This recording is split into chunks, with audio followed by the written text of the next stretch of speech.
Hello all, welcome to the start of the book 4 commentary. So this one will be very interesting because I remember thinking of this one as my favourite book, like regardless of, or actually no, it only exists on either the comic snippets or the storybook, but even then on the surface the storybook had like the most, yeah, it was just like definitely like one of those stories where I thought, oh yes, I'm really pleased with this one, pretty much like the first one. But yeah, whilst the first one I really liked because of how it really obeyed the structure and there's like a lot of these cool little bits. But in here, it just feels like yeah, it's almost like a true sequel because it's finally seeing Mechajaw, it's seeing the elements come into play, and the Legion are still in a bit of a low point. It still needs to build themselves up. So yeah, well, obviously, you can't go straight from one book one to four because there's a whole heap that happens in between. But yeah, this just feels like like a significant step up in some way. And uh, yeah, and I think before we get going, I can't use my laser because of the video, but yeah, I think as you can see, a lot of these moves are copied over from Pod. I think a lot of these. Yeah, positions were probably part of which carried over. Because even though writing positions are good, I remember thinking once to go for like a limited amount because like in old video games where characters normally have a limited collection of moves anyway. But whilst that is like something to consider, just like having fun with limitations, it is still sorry, it's just get off. It's a fly. Um, so yeah, there's yeah, well, yeah, it's having fun with the limitations, but at the same time, you can't keep just using the same poses every now and again. Like standing poses are totally fine, but when it comes to fight scenes, that's where more variety is definitely needed because I feel like that's where you can like start picking them up subconsciously, which I don't always want to do. I want to make sure there's enough variety of movement. Although even if it's can be a criticism in both, well, just mainly these these comic books, or just when the 8-bit style is out still, but when but yeah, in the animations, yeah, I think it'll just like fly by. Yeah, it happened occasionally in the old animations, but definitely in the new ones. But yeah, this is pretty much well, mostly interpreted from the storybook. So you can see at the top there's so these are jaw sharks that are essentially humanoid sharks, but you can see they're a lot smaller, and they wear their swords like brass knuckles. You put your fingers through the handle, and then you have the blade on top, which I thought was a really cool um, like weapon to use. It's not quite well interpreted, and even the uh, jaw sharps need a better look as well. Oh, yeah, if that name sounds familiar, they did appear at the end of book one extremely briefly. But you're now actually seeing their planet, and this is Planet Mushroom, I think it's called. This isn't the most original, but never mind. The colours are okay. I'm not too keen on the grey, but never mind. But I was watching the jaw sharps if they were like one of the more definitive races. But yeah, I think this was like the quirky world because because Eninor was, the Camo's world, which is in book 5. That's like the exotic, dangerous one. And then Tromba is where Arizona's race is at. That's like the more political one, and so on and so forth. Yeah, even I thought of an idea to break down the guide as well, the ultimate guide here too. It might be released beforehand. It's quite good to look back on it. Um, uh, so look back on it. I mean, it's like good to cover it when it's when it has been brought up very often. Okay, so yeah, sorry, that's a bit of a long title. Although before we get into the reading, yeah, so one jaw sharp's been pushed away by. Oh yeah, that is is it called a spammer? I think. And it's like a hammer with these edges at the side, which makes it look sharper, which I can see how that could practically work. And not to mention these particular morphos, like the average ones, I'm not the biggest fan of the colours, because Pod and Mechajaw, as you can see down there, they have much better colour combinations. Even Mechajaw looks like a it's a more of a navy blue, and all the white is more pale blue, which is like a really good orc interpretation or approach. And the waist weapon could have been better, and hopefully will be improved in the reboot. But the suit could be better too, because he's meant to be almost like a cyborg creature. But anyway, so Jadral shot's pushed aside on the left, right. On the top, there's one Morphil kicking a blade away, as it seems. Obviously, he's got his foot prodded by a sword. That's not very good. And then, even Mechajaw. He's surrounded by the blizzard creatures. I forgot what I called them. Oh yeah, shrews, I think. SHROO. Just to show that he likes his wildlife. What he's getting all of his morphils to fight off the intelligent race. That's what Mechajaw would see them as, because Mechajaw wants to reserve wildlife. And even if this other than like bits at the start, even Mechajaw's motivation and goal to make an all wildlife kind of universe, it hasn't been explored much, because aside from at the start where because I think in the novel and even the storybook even shows how he really likes these little lizard creatures, but other than that, imagine if there was like other cases where he did really admire animals but had like a proper distaste for other intelligent beings. And speaking of which, because even if he talks about how one reason for a wildlife only universe is that because when you watch, for instance, animal documentaries, like their conflict is just normal, and like aside from effects from one another, life and time still goes on. But compared to our own human timeline, where we sorry, that sounds like a time travel thing, but you kind of get it. Like the effects are more numerous and big on scale. They're more complex, especially when economics or policies or any other the various types of issues that get involved. It's you can see that the contrast and the difference. So Mechajaw thinks that animal conflicts totally fine, let it run its course, but human conflicts, that's already too much, or any other intelligent race. Because I think a part of him really dislikes Azam 4, wants to alter the universe in significant ways and get the intelligent races out of the way. But Mechajaw thinks that conflict would still go by, because the more intelligence you have, it's almost like a curse with knowledge kind of thing, because the more complicated conflicts could be seen as like this really consequential. Because I think the worst that animals could do is, I don't know, destroy a city if they ever get landed in one. But there's not been any of that case yet. There is like a tiny hint at the end of book 5, but that was another situation, and that too was like well controlled thanks to the Legion. So I reckon Mechajaw should have also been given counters such as like animals can cause problems too, and if depending on what's happening, and they also can be monitored rather well if it wasn't for intelligent beings. So not to mention vets are a thing. So I reckon he should have had a a debate or a load of counters about that. But regardless, I think we'll just get going. Chapter 47. Finally, Mechajaw. Mechajaw, you already know who he is. So I was about to say I do quite like the name of the chapter. Just really just showing. Now you get to meet him, and we'll see what he's like.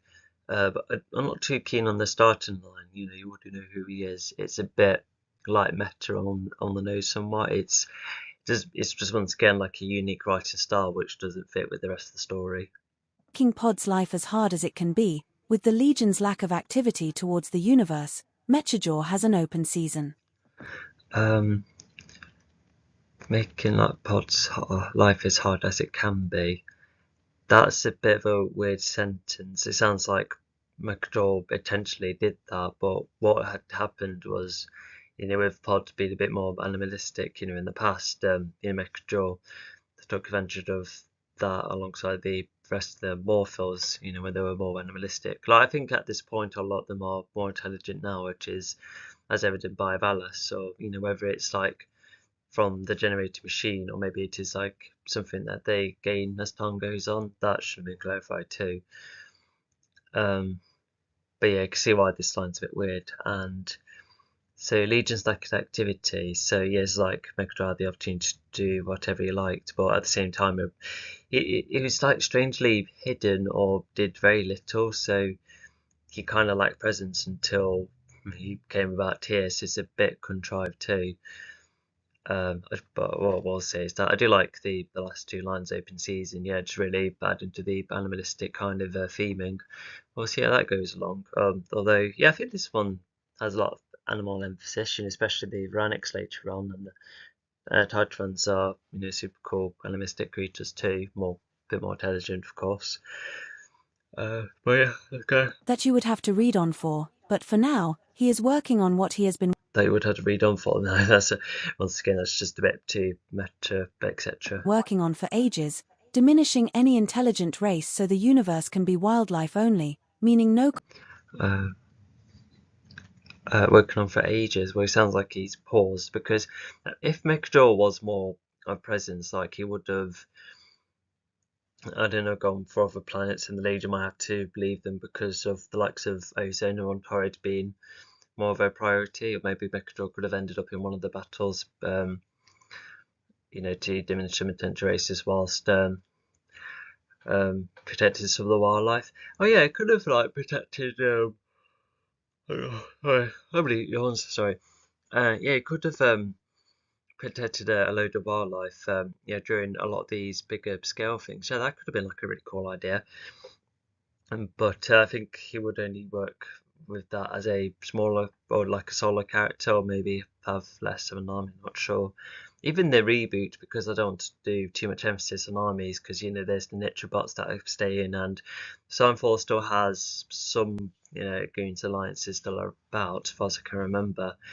But with McDowell's Morphils, it'll be like less Morphils, because it'll be with like one big Orca family essentially. So yeah, so it's just going for like a different group play approach.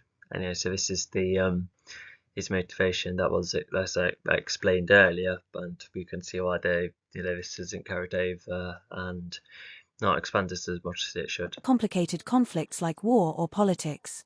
He wants a natural universe, with no races taking advantage of one another.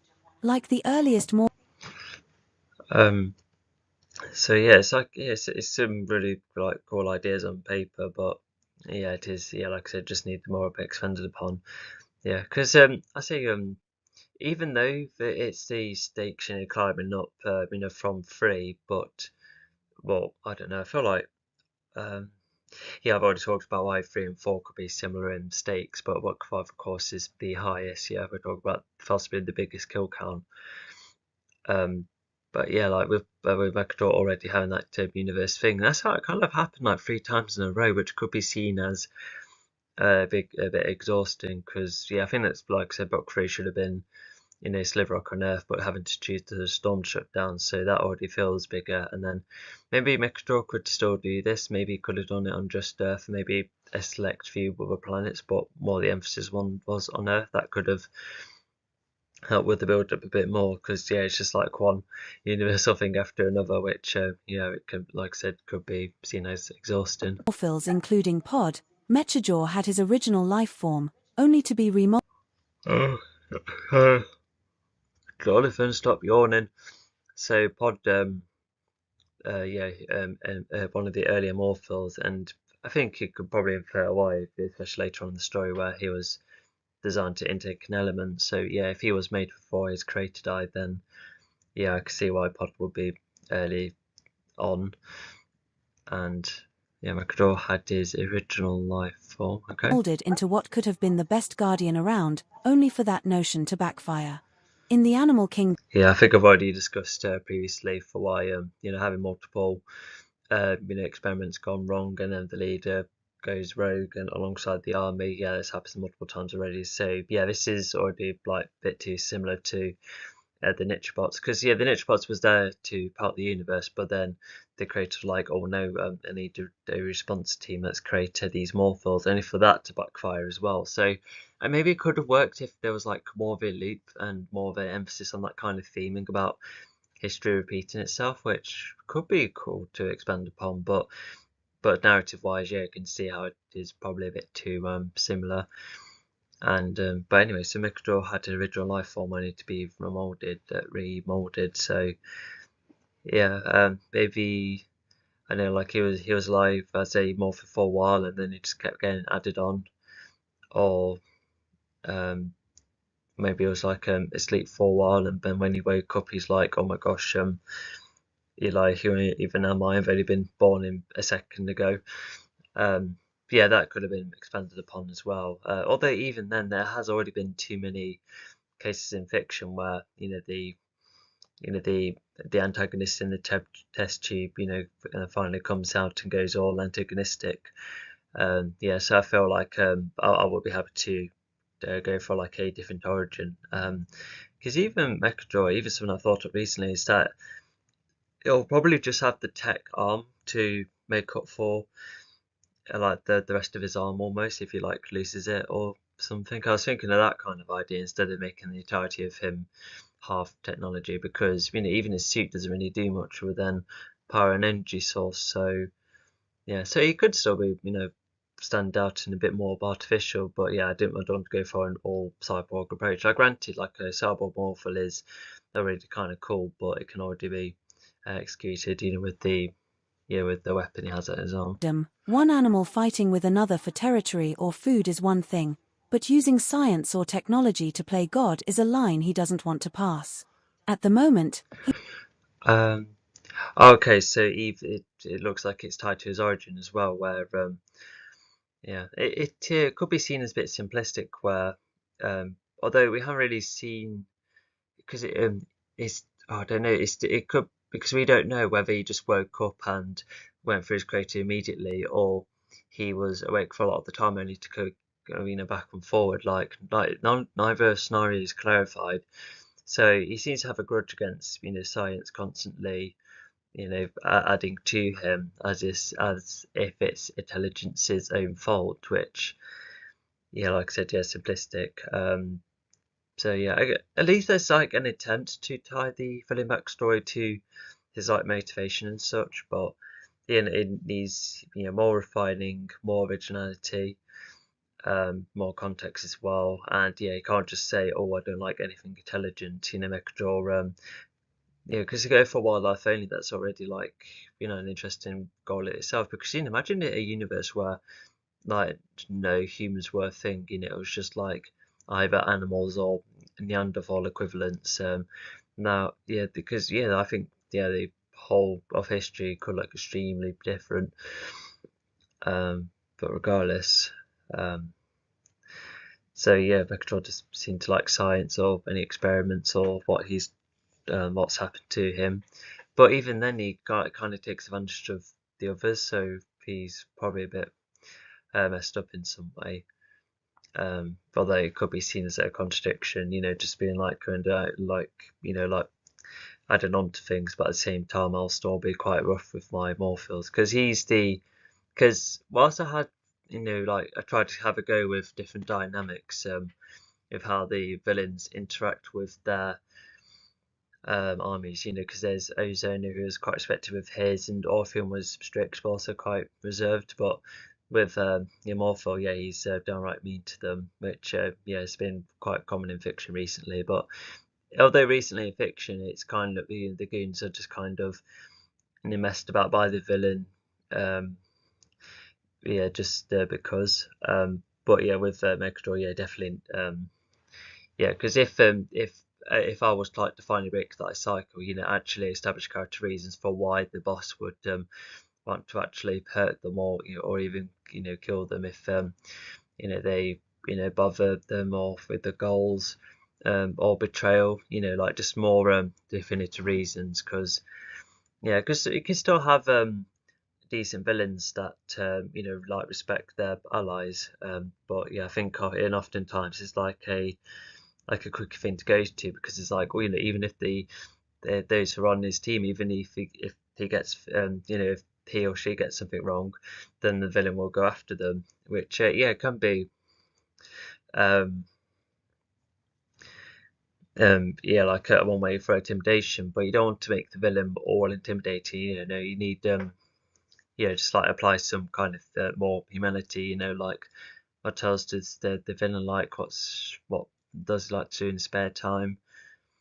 Um, just like bits and bobs to add to the humanity. But anyway, He is fighting some Jawsharps, notorious for trying to ambush Thor. But while preserving the oh, okay, so that's like the consequence of that. So yeah, they're pretty much the next race going down, and oh wait, so yeah, Xynthor would want them down, so that's fine. But even later on, Xynthor goes like, why are you just going for the intelligent ones instead of you know, why are you just going for the intelligent ones? These were going to be a race I've reserved. So yeah, story-wise, Mechador should have gone for like normal residents instead, and Xynthor could have been like, oh, hang on, that's not, I did not tell you to target these. Why did you? And only for Mechador to like make his own choices, yeah, because he's more of a distant ally of Xynthor compared to Orphan and Ozona, because they may have had their own little pushbacks every now and again, but at least we're on the same page. But unfortunately, Mechador just ends up fighting Xynthor later on, so sadly don't get on. So yeah, Mechador's far more of a loose cannon in some way. I guess because of the Jaw Sharps being a race I came up for ages, I think that was just like, they'll use them for the intro, but like I said, there should have been in like a another alien race, but more residential. Because in that way it would have sold the point of Seinfeld being like, why are you going for all these innocents? And even Seinfeld could be like, even I even thought to get rid of this wildlife because that could be a danger to me. Why did you reserve them? Because it could have had a that kind of opposite between Seinfeld and Mechador. Rose, lizard-like creatures which live within the planet, Mushroom, the land of mushrooms. As the carnage pursues, the Jawsharps Yeah, it's a bit. I think because the land of mushrooms is typically like a fairy tale kind of approach, and whilst I applied like tiny fairy tale bits and bobs, like the sense of adventure and that, but even then, this feels um, I guess a little out of place, but I think the visuals below kind of help, because it's a bit more like dark, not overly, not like the most colourful land really. Which is good, it's just carrying over a bit more of a serious tone, and and even the draw shots abilities are explained just about now. try their best to fight the Morphils, using their minor ice abilities like freezing gas and ice balls which roll as they get bigger. Not to mention trying to slash at Morphils is not easy. Um, it's that because of the adding freezing, because there's no snow on this planet. I think that's how it goes, unless like the ice grows outwards over time, so that could be something. Um, but yeah, okay. Um, yeah, so they're like an extension of ice abilities, like the freezing and that. Although I think in the reboot, I don't think they'll be. Because I swear I'm calling them over in the reboot, but if they're just going to be just their own type of weapon wielding kind of race, then fair enough. But I don't think they'll be supernatural, which is fine. Yeah, because I remember coming up with one jaw sharp, just a singular one before coming up with the rest of the alien race. He was a bit like a Pasnos, where you had fun with the jaw blades, and he would just have a lot of thrill in fighting, up close, with the two blades. You could definitely see how that shares in common. But I wonder why Pasnos ended up being thought of like that in the forefront. Was because my draw shot character, like other than making it a Thai alien race, it's kind of been like less of a priority. But I'll go back to them in some way because I think humanoid sharks. I think that's cool. considering that the morphil's skin is tricky. This results in the morphils doing all There's been a couple of references with pod being really tough and that, so that's that too is like clarified. I think even without being told, I feel like pod is still like stronger, especially with the element absorbing. So I think the morphils can still be taken down, but just trickier compared to pod and Mechajaw because I think being normal morphils is one thing, but if they literally just come out of a life generation type of process, then because I think that's why Mechajaw has possession of in his own planet, where it's like these machines that just create a new morphil, presumably one that's straight into the adult stage. sorts to the jaw sharps like punching and kicking them to no end. Using their martial arts skills to counter any sword movements as well as the ability which an average morphil has, sonic punches, a well-charged up punch from a morphil is enough to And I think that's what the green apes have now because it's it like I said, that sonic kind of ability. But the morphals used to have that, which made them stand out. But it's something that Pod and Mechadraw doesn't have, because they have their own abilities. But imagine if they did, I feel like that'd be quite something. But I think these morphals were, in the reboot, I think they'll be free of any supernatural ability because if the green apes are to be the definitive one with their sonic abilities, then I think that's how I'll have a go for it. If you wonder what sonic punches mean, it's basically when regardless of what you punch, and then like a brick wall would just like instantly explode with um just because in fiction I've mainly seen that with gadgets where on hit and it's so sensitive it can even push someone back even if it's like touched lightly, an extremely sensitive like a forceful push but potentially destructive too. So it's that kind of superpower which I quite like. shatter metal because of the sonic wave. It is almost like a lightning strike but more like an explosion. Um, Although I don't think metal shatters. So a lot of metal like bends nowadays. Like even if you punch a car, like sure it'll flatten it sideways, but you can't really shatter it. No, no, that's not. Just sounds a bit like over the top. But maybe it should say like shatter an entire mountain or like a big hill or something. I think that would have been like a better description. This is an ability morphils can change from time to time as they actively fight. This means any jaw sharp at the end of the punch would have multiple broken bones, and only an average morphil can do this, not Mechajaw and certainly not Pod, he has his quirks. Not to mention the morphils have their weapons.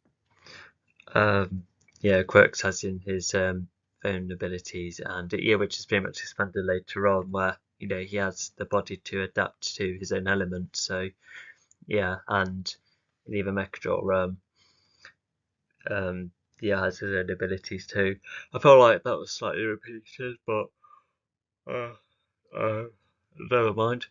If that top sentence, it sounds um, like how they're quite flexible with the superpower. I think that's what I was trying to go for, but it's not the best explained. But they pretty much can bring the punch up at any time, assuming that's what that means. But anyway, it looks like the jaw sharps are getting beaten A badly. special type of hammer which has sword edges on both ends, making it a blunt weapon which can This I just explained earlier too. still cut badly, and the weight is aided by a long handle. These jaw sharps quickly get driven to extinction, with no morphil losing to them. And with Um, I was just suddenly thought, if these weapons worked with the small handle, I think it would still work. But I think I wanted to go for more like a mallet approach. So I could see like short handle working, but and I feel like these weapons might continue in the reboot. We'll just have to wait and see because with a lot of the character abilities being supernatural, it just makes you wonder about the use of weapons. Because Past having the blades, it's like a really cool mixture, but yeah, it just makes you wonder, what other weapons could I apply? Because cutting Fletcher means, crossbow, and there's already no bow users. Sword users are very little, as in singular samurai swords, for instance. So, yeah, anyway, at least we get some good descriptions of the weapons. With the far bigger numbers, but it's Mechajaw who is a walking slaughterhouse. He has a wide range of weapons, which are all embodied within his arm. Yeah, so even the jaw shark's been driven to extinction. I feel like that should be written with more weight, just like more of a scare, being like, oh my god, the entire race is gone. Because we kind of got that with at the end of book 4 or something. No, book 3, where Tord and Arvin went at once, and there's that shock of oh no, they're gone. So yeah, I should have yeah, because I think that kind of weight was done more then. And yeah, with no Morphle losing means they're quite skilled as well. Because I think I made them genetically modified to fight, didn't I? Yeah, I think that's how I wrote these Morphles. Yeah, and I think I might still continue over because yeah, not other races. Yeah, they don't automatically know how to fight. Yeah, I think I might just make that like a Morphle thing, which yeah is kind of interesting. Yeah, just to see what their fight style is like. How the minds can already uh, cause reflexes to defend a couple of from a couple of moves. What did the earlier part say earlier? With no Morphil losing to them. And with the far bigger numbers, but it's Mechajaw who is a walking slaughterhouse. He has a wide range of weapons, which are all embodied within his arms. Yeah, so yeah, Macador is definitely described in a way. I quite like that description. But yeah, all embedded within his arms. So we'll see what his abilities like. Not only is his skin harder thanks to netroparticles within his skin, but he also wears a netro suit underneath a more built-up Morphil body, a body. So yeah, it's not just just the description of his weapons and all the gadgets embodied in the weapon. It's the other parts described as well. Because yeah, it sounds a bit over the top to have a nitro suit and particles in the skin. Like yeah, wow, that's quite a mixture. Yeah, even the quarries, if you remember in book 2, they had like metal bits and bobs within the skin too. So yeah, it's a vaguely cool idea, which I'll probably like to carry from the reboot, whether it's like Mechador or any other being.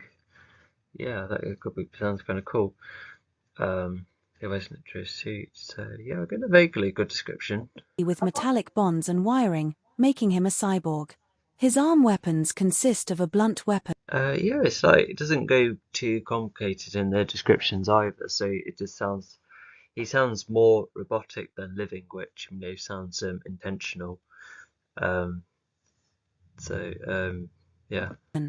Like a baseball bat that coats around his forearm, a clam to grab and clutch at foes, and a laser cannon with explosive lasers and a laser blade, and he uses them well to fight his foes in an animalistic manner, even biting at foes as an extra ability. He uses. So firstly, there were one too many ands, so that's illiteracy kind of error, but never mind. But yeah, there's yeah, they can do all sorts with those. Yeah, it just depends which tool you need, but they're all rather distinct and all do come in handy throughout the story, as far as I can remember. So yeah, and who knows how Mechador fights his foes? Because yeah, everyone else fights like a martial artist. But yeah, if Mechador is a bit more animalistic, yeah, Zordie sounds like quite menacing in his own way. Yeah, especially the biting part as well. That is yeah, like, wow, yeah, he sounds vicious. All of his advantages against the Jawsharps, driving the whole race to extinction. After finishing That part's repeated, but never mind. sorting out that planet, he plans to go to another one, but he runs on a heat-emitting obsidian which is running low now, and now needs replacing. Yeah, and as I explained in book 1, I think it might be the same kind of material that it makes the Dark Fortress, with once the heat is all gone, the obsidians is used then. But but yeah, so basically Mechadra's running low. So because it's kind of weird because this story is like, oh, his interest and motivation, but then he talks, he goes on to a bit of a quest of being like, oh, this is the last heat emitting material. I'm going to need something else, and Signfall's like, well, maybe you could find me an element first, and then I could perhaps help you out. But we all know that Mechatol isn't less likely to make it because of what Signfall was planning to do with Orpheon. They get rid of him because Orpheon could still be a threat to Signfall. So Signfall seems to be quite untrustworthy. Majorly. But like Mechador's goal just essentially becomes a quest of staying alive, just having a resource, and then he does have Vibra to run on, which just give him extra power as such. But um, it's just like his motivation kind of swapped later on, because I guess it could have just been as simple as wanted to stay alive but running on a resource, and then by getting one of the elements it hurts both, or just affects both the Legion and even Zynfall's goals, so it's already like quite a significant obstacle. And even I think I did have some fun with the mixture of ice and tech, that kind of blending for Mechajaw. I hope I've done stuff like that, because that could be like rather neat. Because other than the only metallic slash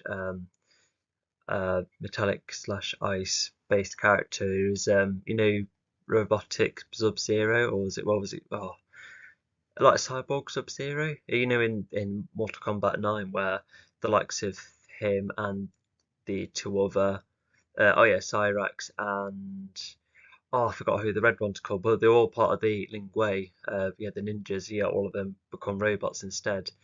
And Sub-Zero has the mixture of ice and technology, which is kind of cool. Um, maybe this kind of idea is played. We'll wait and see. Now he's Tilda replacing after chapter sorting out many 47. planets. Many Finally, planets. Has he Mechajaw. done many Mechajaw, recently you or already throughout know who his he is, making entire Pod's life, life as hard as it can something? And be. also, With the if Legion's lack of as a what if activity towards scenario, the if he was universe, still running on Mechajaw has an Obsidian, open what season would be the next that you would planet? have It to could read be on for, Earth, for but all for we know. now, he Imagine is if it working was on what Earth, he but has been then working on for Megatron's like, ages, oh no, running out, diminishing and so any the odds could intelligent have that race so case the of, universe oh can be Earth wildlife is not only, targeted yet, meaning which no is complicated good. conflicts like war or politics. He wants a natural universe, with no races taking advantage of one another. Like the earliest Morphils including Pod. But Orn is a planet they've nabbed, which, looking back, is a bit too similar to Ozona, taking over planet Gar, which belongs to the Tengas. At least the Tengas were around and hidden, but with Orn, it was like originally, because I've tried to outline the alien races on that world in the guide, even including the creators, funny enough, but but all of them got wiped out because of Megatron wanting the planet to himself and Morphils. I think it's that one, because there's a second planet which was like their former planet, which they temporarily come back to once Retron fires at Orn. It just makes you wonder what the second planet was, but I remember accounted for it in the guide. I'm really interested in. I quite look forward to doing a commentary on the um, on the guide, because like I said, I think it will help clarify things. What were the definitive final steps of this version of the story before the reboot came about. Just at a point where I thought, what, I need to definitely bring this world back. Get back and start from scratch essentially. Mechajaw had his original life form, only to be remolded into what could have been. That was slightly repeated, but never mind. But anyway, let's just talk about finding another source. And he was already considering one of the elements, because it's pretty much infinite. And it was as like a bit of headcanon, which will definitely be more so applied in the reboot. Because when Mechadraw, has Vibra, one of the elements, it the pyro rejects him and hurts him, but he fights against it. So it's that idea of if they, whether the elemental beings, well, the living elements at the time, whether it's in a whole element or an ability, there's that case of characters could try and absorb it, but they like take the damage from it because it's the gods not wanting to give the power to them, as they continue to exist spiritually. So yeah, yeah, it's like a neat idea, which, like I said, will be more applied in the reboot. And this is like an idea that's somewhat here when he does try to maintain and run on Vibra, despite what it kind of does to him. It does kind of slow him down from time to time. Not to mention Pod managed to control Vibra within Mechadraw, didn't he? So yeah, so that was already like a weakness kind of scenario, and um, yeah, because did was there like a bit later on about how he tried to have a go with other resources, or not like a trace of a solar flare? Because I can imagine them lasting for ages. This Megador's device just literally run on anything heat or energy based. It's a bit up in the air as well, actually. Been the best guardian around, only for that notion to backfire.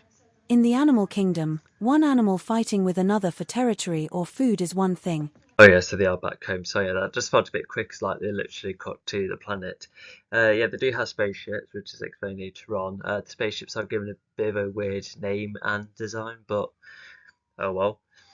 And but yeah, this is basically how the process works. So it's like the villain's normal status quo, pretty much. And yeah, this is last Obsidian, so it's like a moment of intensity for him. But using science or technology to play God is a line he doesn't want to pass. At the moment, he is fighting some Uh, so yeah, he's already shown to be aggressive, being like, "Oh, I finally replaced it, but I'm just really tense, so yeah, just leave me be." So he treats his goons pretty much like dirt because of how artificial he is. He almost like doesn't feel like. Granted, he gets worried only about himself. He's only worried about his own survival. So it's like an extremely selfish solo animal almost. Um, but anyway, so yeah, it's just introducing some of his basics. Yeah, because even the Warfields, as shown later on, they do have like their own activities, but Mechadraw doesn't get involved in any of it. Yeah, because it's like similar to Ozona, because well, not to mention we don't know what Lichbots did as for. Maybe they are just made for battle. But yeah, the Stone Nose I think did. It's more like chat amongst themselves as opposed to games, etc. But with Morphos do have like their own variety of fun activities, but they only like do that when Mechadraw's completely out of the way because they're that scared of him. So is it, like I said, not the most original idea in totality, but it is unique within this universe.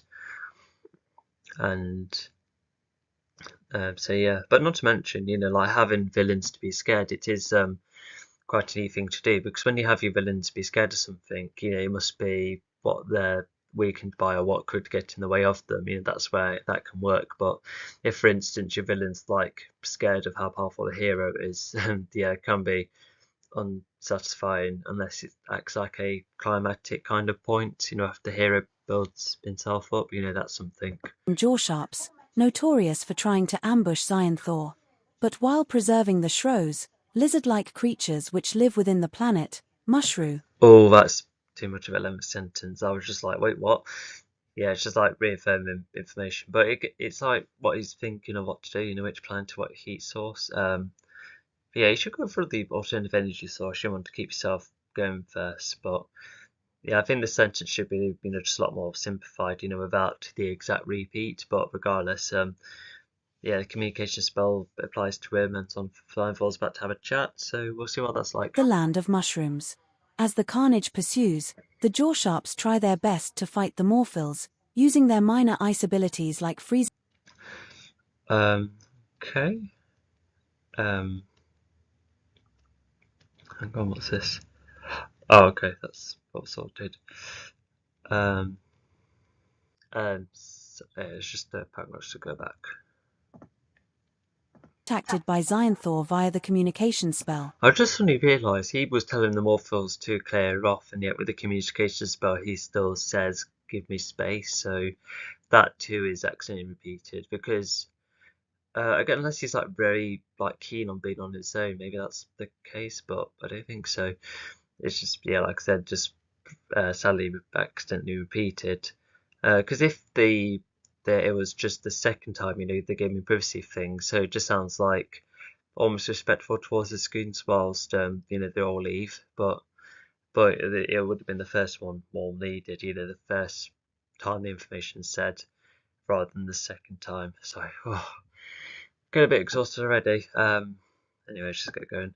And with Mechajaw telling other Morphils to give him some privacy, talking down. Yeah, regardless of the accidental repeating of information, it's Mechajaw seems to like these chats on his own. So yeah, I guess it just shows how much he likes to be on his own. Especially if he doesn't want to hear of any of the goons listening to his business, like his own personal goings on the Morphils as he normally does. Xionthor talks with Mechajaw about the fact. Oh, talking down on the Morphils, so yeah, even if it's like repeated, so the second time wasn't done more formally, he was, just a bit more coercive. That aside from Xionthor's main 5 allies, only Mechajaw and the Morphils can help with the element searching quest and go for the right rate. So yeah, that's definitely, there's no more suddenly new allies, that book accidentally did. No, this is definitely the final lot, so Zion 4 is on, just running our own options and trying to get Mechajaw to help out won't be easy. Races to target, especially with no Dian nor Legion about, making it easier. Mechajaw. Yes, so the Legion are pretty much down on Earth, and yeah, Pod is still out and about, but it looks like, because how long has it been? It's been the days, weeks, definitely short, something like that, because like I said, that made it easier to just have the time skips become short, because if they were longer, then that meant that, if, for instance, if book 3 to 4 was like years, then it just would have meant that Pod was just in his on a planet for ages. Like, it could have been like a good excuse, like made up, like Pod was like injured, but now if he thought he was ready, like an injury caused by Torrid, perhaps that could be like a rewrite idea, but that's not the case here. But thankfully the time skips are small. And but yeah, so Legion are mostly stuck on Earth. Pod is seen to make his way to Mechajaw, try and find him, and Dion is stuck at the base, which if you remember why and how, you'll see it later. Initially disagrees, keen to make the whole universe a massive zoo of wildlife. But Xionthor strongly challenges that it's the threats against him and even Mechajaw that need to be stopped. Xionthor wants to. Oh, so it's unfortunately admitted that Mechajaw should stop at its tracks. I feel like that's not like very smart, because you want because like it looks like Xionthor did well to be like, oh, Orphan, you do what you need to do, but just bring the element back to me, and without telling Orphan that he's going. But with Mechajaw, so Xionthor's already labelling Mechajaw as a problem. Or it wasn't meant to say, even Mechadraw's plan should stop, but it should continue to help him. But yeah, regardless, Mechadraw won't like that because he's too headstrong. But yeah, Xionthor's like, no, going for the bronze targets and strongly challenges. So yeah, Xionthor, he's definitely more intelligent, so he can definitely stand up against Mechadraw.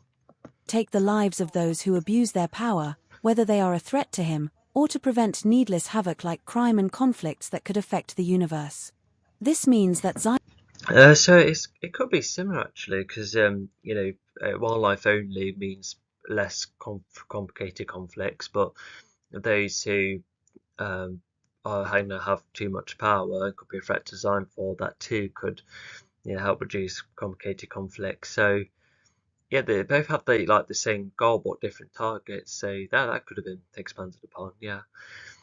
Even if Xionthor doesn't make as much sense. Although I feel like that helps clarify it a bit, because if Xionthor just doesn't want others with power, then yeah, fair enough. That does actually need to know a bit more.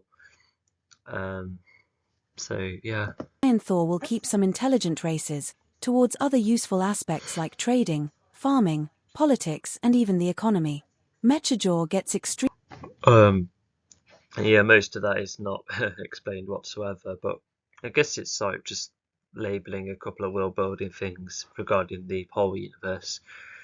But yeah, and it's also nice for Zine4 to consider these things, considering their uses across the universe, because Zine4 still wants a universe where a load of intelligent beings still get on, but yeah, Megatron doesn't have that kind of thought process. So yeah, Zine4 is a bit more aware. Extremely defensive, stating that he is taking down threats by taking down those who are intelligent, even hinting that Zionthor and his remains That's why they have a debate, and I think both come up with some rather good points. It's kind of like a list v list kind of approach, which is fine for a smaller story.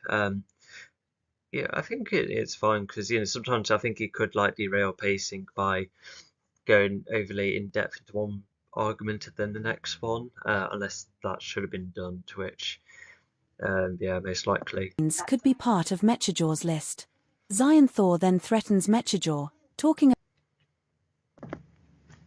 I'm just gonna go back and on. places towards other useful aspects like trading, farming, politics, and even the economy. Mechajor gets extremely defensive, stating that he is taking down threats by taking down those who are intelligent, even hinting that Zionthor and his remains could be part of Mechajor's list. So if this book, was written in dialogue, then Mechatol would have said something subtle was making Zine4 go, But yeah, I just wonder what Zine remains means, but it means the remaining goons, which should have been outlined better. Like, that's pretty much subtlety, not, you know, you're not being best presented, but never mind.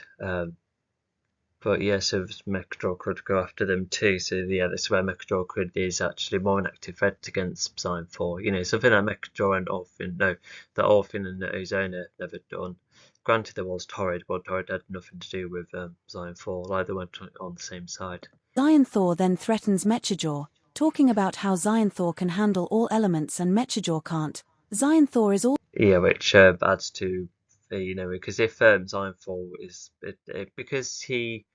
Like, yes, the elements reject him and hurt him as he tries to embody the power, but at least he can adapt to it, especially thanks to the machinery, and that probably hints how how he, if he's adapted, therefore it's like, that's my purpose, not yours, because I can have all of the elements and reform the universe as I wish, but you can't exactly do that. So it's like a god complex, somewhat, which I guess you can somewhat infer when you look at the story as a whole. also a race that was considered royal and this Mechajor doesn't have. Leading Yeah, even the Naravas placed the royalty amongst themselves because they were just made as the Element's guardians, but instead they decided to fight back, which that means that's a third part of the loop. But the first loop, first Naravas, then the Nitrobots, then the Morphils, all races, made to protect, but then did the opposite for all sorts of different reasons. So yeah, it's a bit loopy, unfortunately. So yeah, So these arguments are a bit simplistic by saying I know, but I'm adapted for all elements. I'm the one with the royalty. But even royalty, and it's like I guess it's part of his race's own culture, but even then, he doesn't necessarily want to rule everything. He wants to oversee everything. Just make the changes he wants. Just make himself more godly and omnipresent. Because I remember thinking, like if imagine this universe had like more of a Star Wars approach where Zine4, had an empire that was overseeing a lot, but even with the reboot, I wanted to go something a bit more, unique because we've had many invasive empires, across literature. So yeah, like I said, just gonna go for my own spin on it. But regardless, okay. his cult rather than a genuine clan of royalty. From Zyantha's words, I think that's going back to rather like Mechador seen as just being there while Zine4 and his race were I feel like as mentioned royalty. So it's like some instance of expanding. Mechajaw does get mildly intimidated, with Xianthar's deep echoing voice sending shivers down Mechajaw's metallic spine, and Xyanthor I actually really like that line, actually. Yeah, it just goes to show that Xyanthor does have an above Mechajaw, and even the way it's described as a metallic spine. So yeah, just goes to show that not only is Mechajaw, the artificial, especially what was explained to him earlier, but it just feels like more personal, to like, even despite how artificial Mechajaw is, even he gets intimidated by Xyanthor. And yeah, with Xyanthor's voice being described in that manner, uh, yeah, that does actually sound quite scary. Not only deep but echoing. Like, wow, he must have like a really good set of lungs. Yeah, wow. Yeah, because I never really. Oh, yeah, when picturing characters, like sometimes when watching other characters of fiction, I sometimes think, oh yeah, that could probably suit the informal speaking language that or style that um, that could suit like my informal characters, like not like an exact replica, but I just thought, yeah, that could be like something similar. And yeah, of course, there's a load of villainous villains with deep voices as well, so that could like be some kind of inspiration. But yeah, because I have considered voice acting before, but I didn't really do want to do that because I think not only because when you want to be a voice actor, you have to make sure all your voices are distinct, and you know how to prepare yourselves properly and go for a voice you can go for consistently. You have to be very good at doing accents. Yeah, it's there's a lot to account for. And but yeah, not to mention, as you could probably tell, I will never be able to get hold of microphone technology because I'm sadly trying to budget because time in Photoshop for the new animations, that's already enough. But yeah, if I just like make them a load of visual stories, I feel like that makes things easier too. Yeah, just a lot quicker instead of having to worry about lines to be said as well. Um, so yeah. Anyway, yes, cool description. tells Mechajaw again to get going with the quest. Knowing that a single piece of So as I'm for like it just has a ramble and then it goes and just go back to the quest. Um, go back to the quest. So once again, did Mechador go off plan, off road? Was he told to search for the elements only to get sidetracked by his own personal goals? Is that what happened? Not sure. heat-emitting obsidian does allow enough time to try and find all the elements, meaning Mechajaw has days. But on the other hand, That I really like as well because because Xanthor probably knows the obsidian well enough to be like, well, it's not like you're running out of time. We somewhat have a good idea where all the elements are. The Titrons, possibly the Suchers, because we haven't seen them recently for some reason. Not to mention Earth as well. So it's like definitely go for them. And I think Mechadraw and the Morphils probably would have done something like that, but then I felt like they were kind of like stood still until Pod came along, and yeah, because even Mechadraw didn't notice Pod's element until later, so Mechadraw had time to watch Pod fight Morphils, see him in his own cage a couple of times, and then not notice the element, so that yeah, not well, Pod coming with an element is already like a big convenience, like even if it does match with Brilliant Pod's goal. But yeah, Mechador just got stood in the spot. Like maybe it would have been better with Mechador Pod accidentally encountered like the same location, or Pod kept following Mechador. And then that's where Mechador stops his quest because he's like, you know what, Pod keeps following us, and Pod's right here. Let's go and get him right now if he has an element, because he's shown signs of it. Because he's already been written to know the signs of these elements. He knows them perhaps quite well. So yeah, that would have been a better rewrite somewhere. It could create a question on which planet it could end up on. Yeah, like imagine that we end up creating like yet another planet for the guide. Yeah, wow.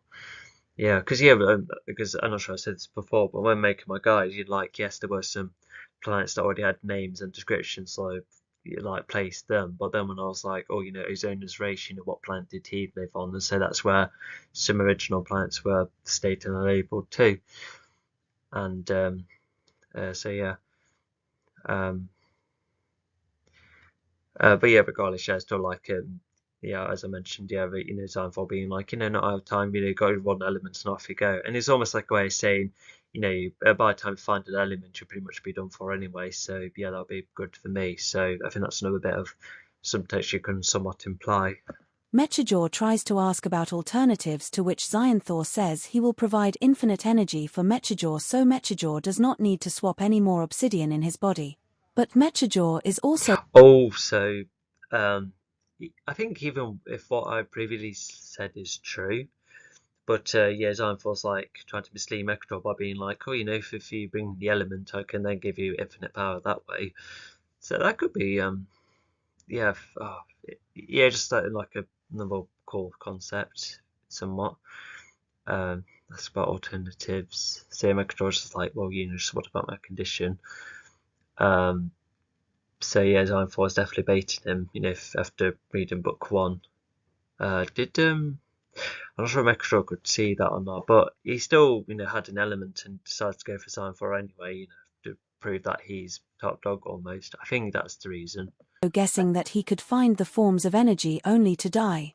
As Xyanthor keeps belittling Mechajaw, It could still be brought back by Psion 4 if Mechadraw did trust Psion 4 in that manner. So I think it's almost like a time thing, like what if I made it to my destination, got the element, but then ran out of energy to come back. So maybe that's what Mechadraw's referring to, which is actually like good to account for because you want to have be able to come all the way back, to Xylophon specifically, so you can get the element that way. Otherwise, Xylophon will be like, "Oh no, where's Mechadraw? Where did he find the element? I better get there first." So, um, yeah.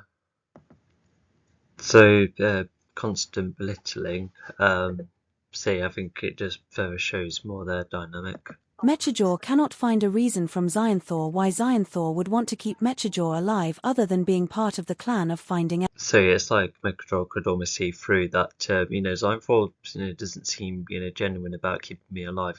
Doesn't seem to care, and yeah. So even if Mechadraw doesn't make any effort to make connections, he doesn't receive any either. So yeah, proper isolated. Probably the most like Lady Venom almost, and um, yeah, and I feel like even Mechadraw is like probably been led to a trap, and I don't think he is going to keep me alive once I do something for him. So yeah. Elements. This means Mechajaw could be thrown away once the elements are all found. And yet, I would want to keep Megatron alive other than being part of a clan fighting elements. Oh yeah, so just lack of given independence either. So this means yes, Megatron. Xyanthor does remind Mechajaw what the Um, what was that? This means Megatron could you could be thrown away once all the elements are found. Yes, so yeah, so Megatron's already having these thoughts being like, yeah, if time has all of them, yeah, I don't think I'll be able to stick around. There should be a bit more like history and other reasons for how you come to that conclusion, how he can really see Xylophon because he's that cynical. So yeah, well, cynical nature that can like still see reasons, still work out motivations of others. other than being part of the clan of finding elements. This means Mechajaw could be thrown away once the elements are all found. And yes, Xyanthor does remind Mechajaw what the elements are, what they look like. So yeah, just another reminder, and yeah, because it could be like a long time since Megadraw's been after an element, and um, so yeah. And not to mention, I kind of see Megadraw as like the type who would like not go to the meeting, in book two. I could see that happening because, like, Sivrock, for instance, like really cares and wants to really help, but Megador doesn't. But I'm forced to make sure he's kept in line. To which, if they were like allies and if they start really get on and then they start to like fall apart later on, I think that's something. But it just sounds like Megador's forcing Megador to do this. Why not get rid of Megador if he's causing a problem and maybe finally do it yourself?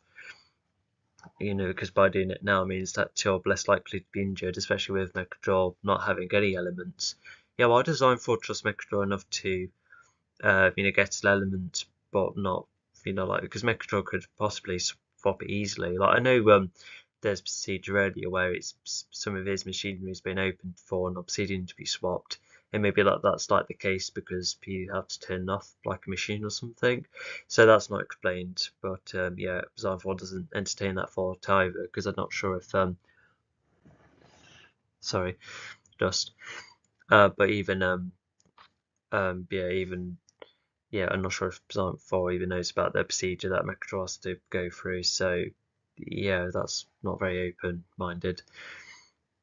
But anyway, so yeah, even this reminder is still important because it's just like updating with the locations and how they would act if they were possessed by something, like the tridents later on.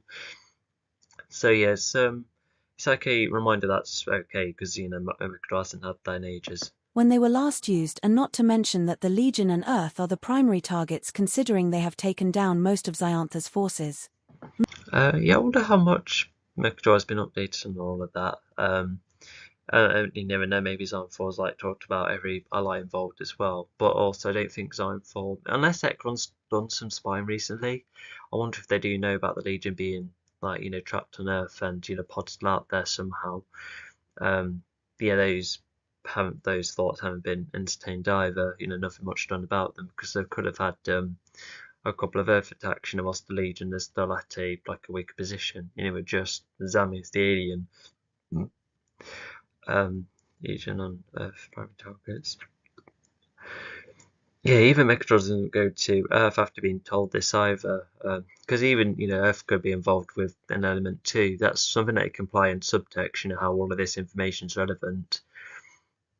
Yeah, why didn't Megatron go straight there? I can't believe he stood him on the spot for all this time. Mechajaw gets annoyed that he is Yeah, not only before the story, but even after his introduction. reminded of the elements again, as well as this Legion which he has been mostly unfamiliar with aside from a couple of details such as rumors of Okay, so we are updated and shown that, well, yeah, explained that, yeah, the Legion are, yeah, there's not much, yeah, that he knows of them. I think he'll definitely soon find out once he encounters them because they're like, oh, this is a mixed alien team, which is, unknown.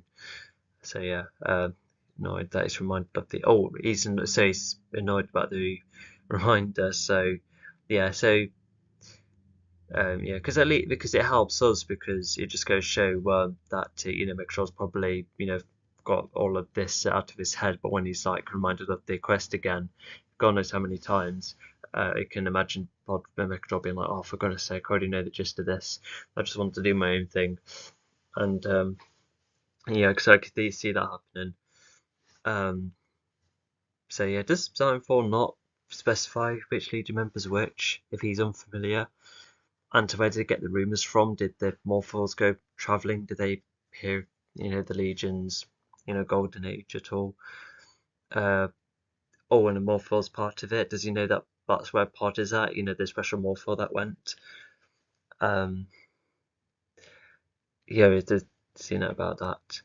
Uh, and yeah, and of course, yeah, the Legion could be a danger to him as well, so that would put him on edge. And yeah, Mechadraw probably could consider the Legion as a threat, but maybe it's like an interesting rewrite. Instead of going for the elemental quest, he could instead search for Zionfall to finally get rid of him due to frustration. So he could have done that first, to be like, oh yeah, totally search the elements. Not, I'm going to find you at the fortress. So that could have been like a bit different idea. But once Pod catches Mechadraw up, and that's when Mechadraw's like, oh, good timing, I'm going to try and find Zionfall anyway. Mechadraw could even bring Pod to be like, oh, you finally get an element from him, only for Mechadraw to have it himself and then fight Zionfall off that way.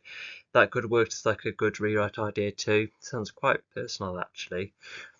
Granted, it would mean less detail about the Morphals, but I think maybe could have still had the line be like, the Morphals used to like these games and now they're forced into combat again. Because even the Morphals being a bit more morally grey than others, even that's kind of booked up in book 5 where some, just want to generally defend the element and when time comes about they want to fight. So yeah. But yeah, because yeah, it would because even in this story right here, right now, even because yeah, even if the Legion do threaten him, they have nothing compared to Zionfall. So yeah, why didn't Mechador go for Zionfall? But if he was scared of him, then yeah, I could see that being like a decent reason.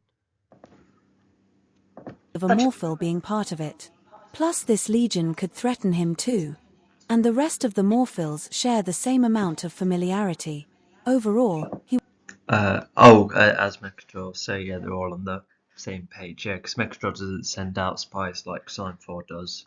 wants a permanent energy source himself compared to the limited heat-emitting obsidian, but he doubts that the elements will ever be in his possession. He wants to keep his focus So even if he, so I think he's just open to like anything else, especially if there's no more emitting obsidian. I just wonder where it comes from though. Like, does it explain that it comes from, I don't know, like a planet that's completely rid of all the sources of? Is that where does it come from? Did it come from? So I thought the Deeper Fortress was made out of like an obsidian of some kind, unless that's another type. I'm not sure because yeah, it could have been mined from the Naras planet, which could have caused a bit of beef between Megatron and Zone 4, obviously. Um, but yeah, it's interesting that so Megatron's like, yeah, I don't think I'll have a counter element, even if Zone 4's forced me onto this task. Um, so yeah, there's sense of doubt. Yeah, that's first 4 villain. on diminishing smart races after all. On the other hand, Mechajaw is keen on the challenge against the Earth, already hearing some tales that Earth That line earlier, yeah, definitely shows that Megatron just wants to go back to his normal routine instead of being forced to do something else.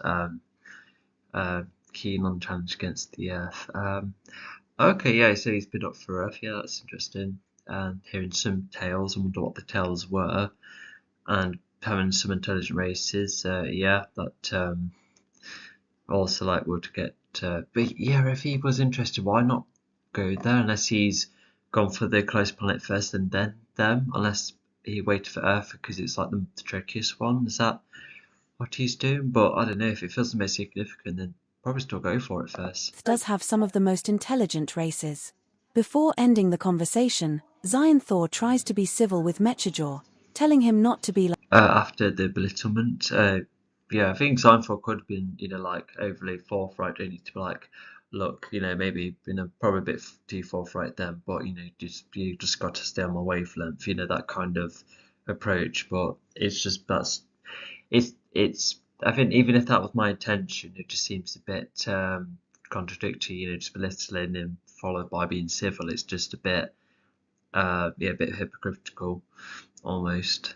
And then tell him not to be like Seinfeld's targets. So it's just another encouragement for Megatron to stay in line. like Xanth's targets.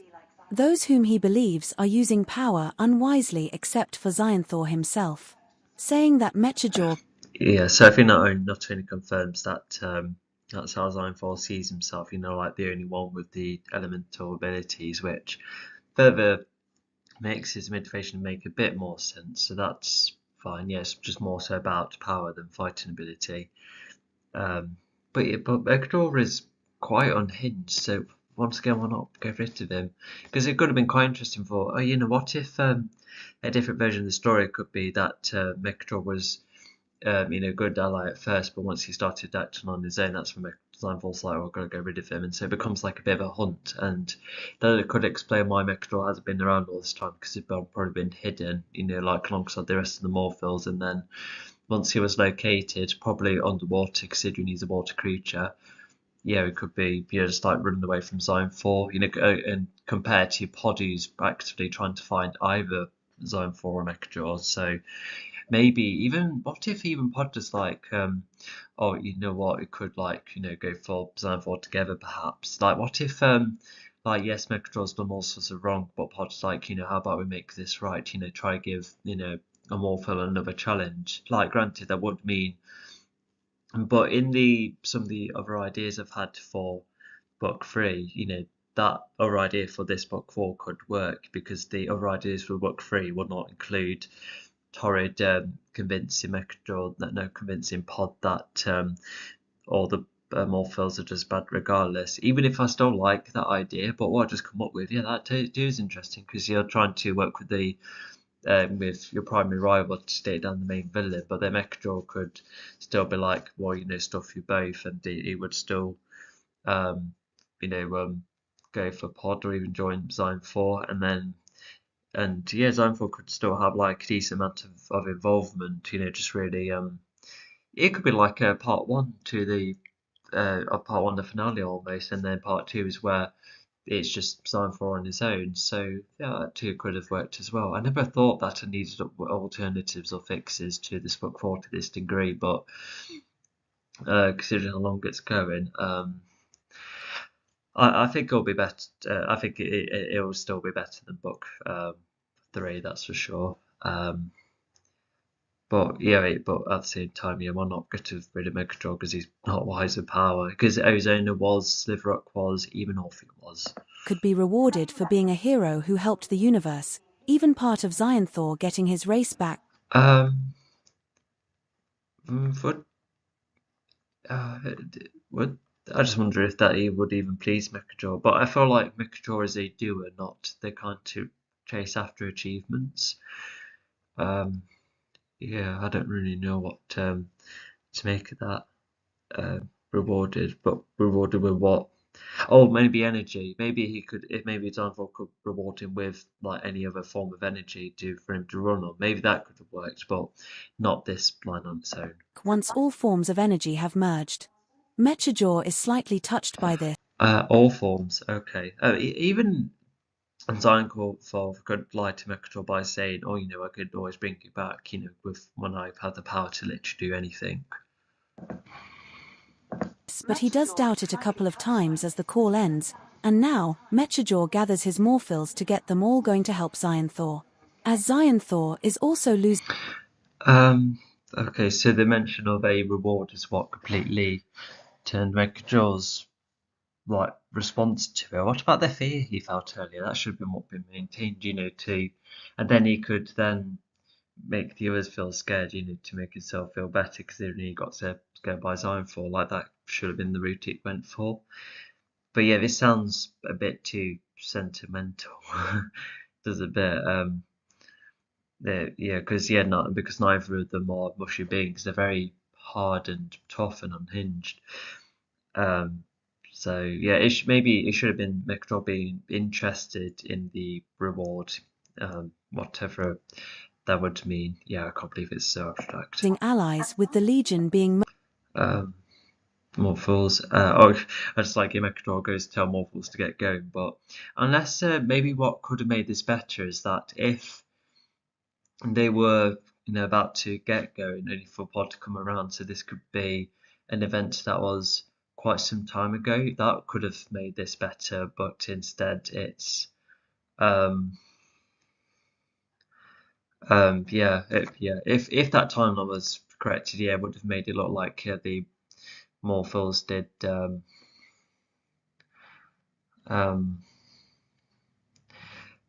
sorry, I was just trying to think it through.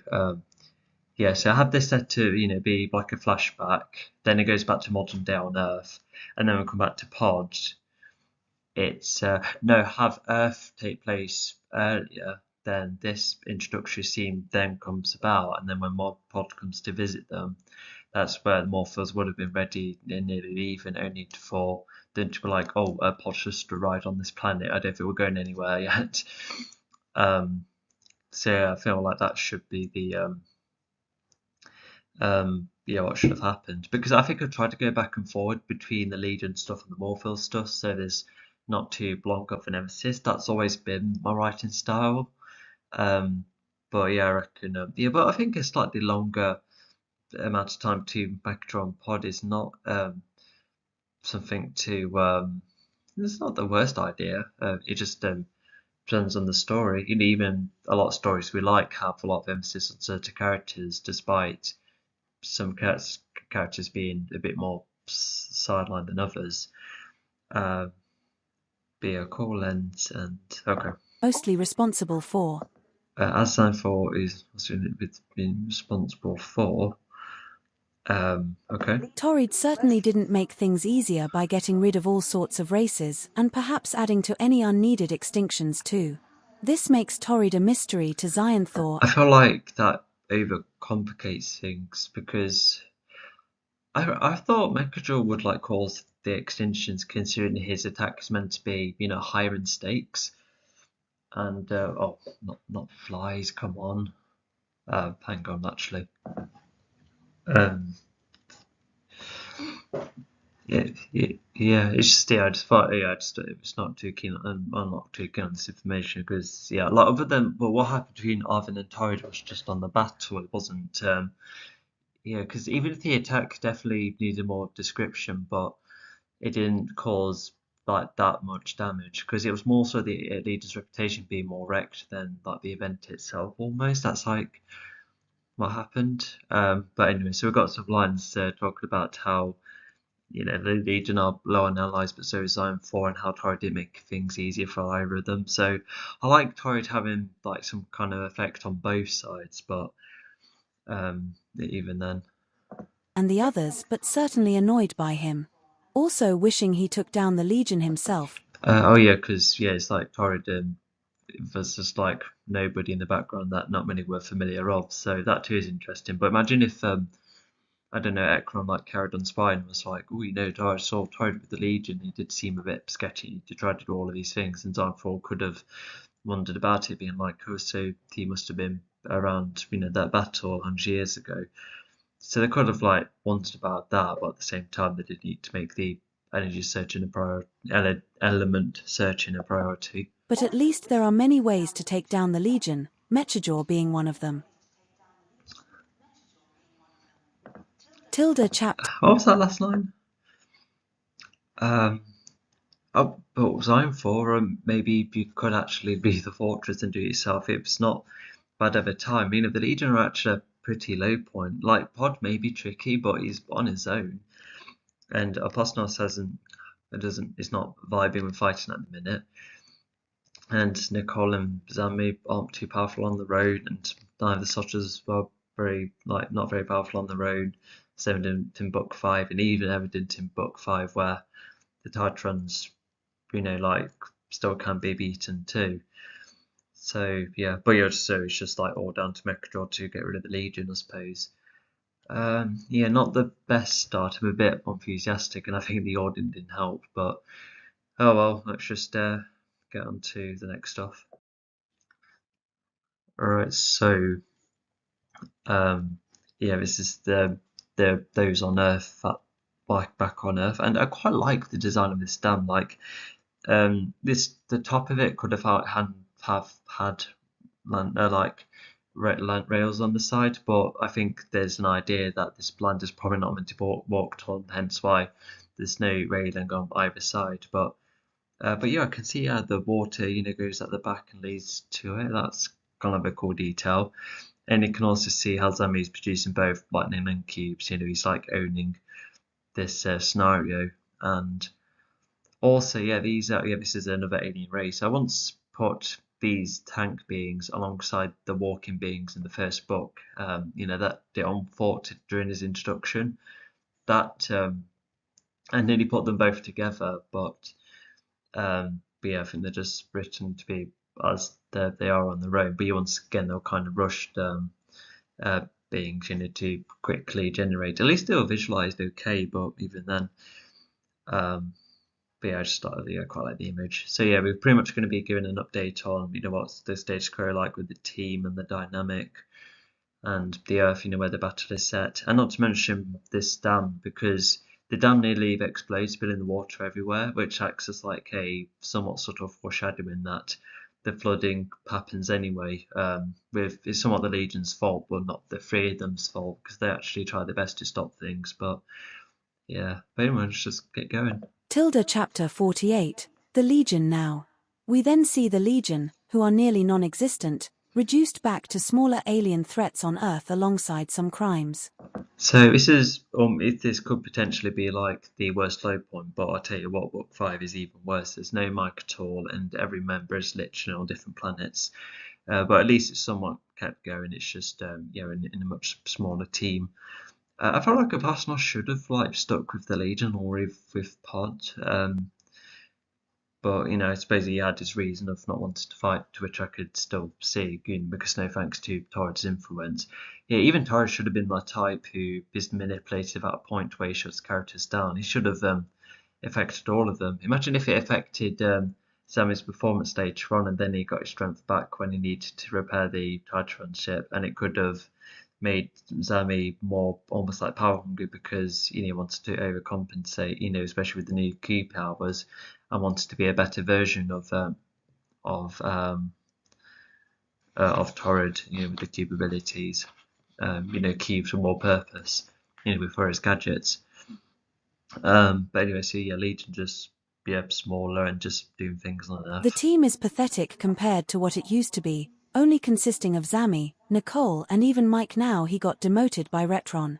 Retron has that power. I thought it was the president, because if Retron couldn't do it, then, well, I suppose Retron did get given his high position again, so maybe that's the reason. But yeah, Retron would have made Mike into a private if Retron had his if he wanted his own way. So yeah, so it's just pretty much like a new Legion trio, and yeah. Legion recently had to be defended by Mike at a point where Mike had to convince the likes of politicians and even the president to keep the Legion going as a team when it would have been cancelled by now. Even the Yeah, so Mike, yeah, we all know that Mike is a non-right speaker, mentioned to, because Earth is still having problems, whether it's aliens, as evident in this intro, or other parts of Earth, then yeah, there's definitely reasons why, even if the Legion's small, like even Zami being around is at least like some help.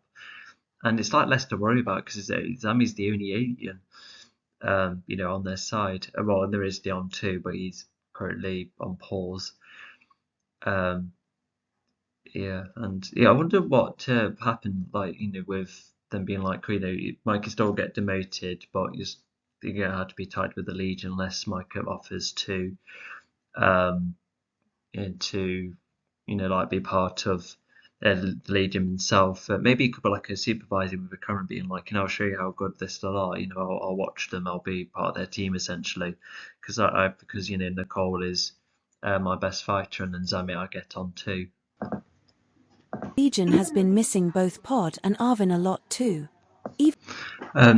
I think going back to the politicians, so yeah, they've only been mentioned once in book one, I think. I don't know about anywhere else, but yeah, it's nice for the other politicians to be involved, being like, what should we do with the Legion? So yeah, having them be acknowledged already helps, like the world building a bit. Just helps keep some things organised. They're getting more involved with the Legion. What they can or can't do. So yeah. And you're missing Pod and Arvin. Yeah, I can imagine. Arvin was like the glue for the team, and Pod was their most experienced fighter. So yeah. Even seeing Arvin's grave now and again, as well as keeping a fur sample and. Oh yeah, so I've been come back to him now and again. Yeah, just yeah, I think it's just like a time for peace with them. Just looking back, wishing they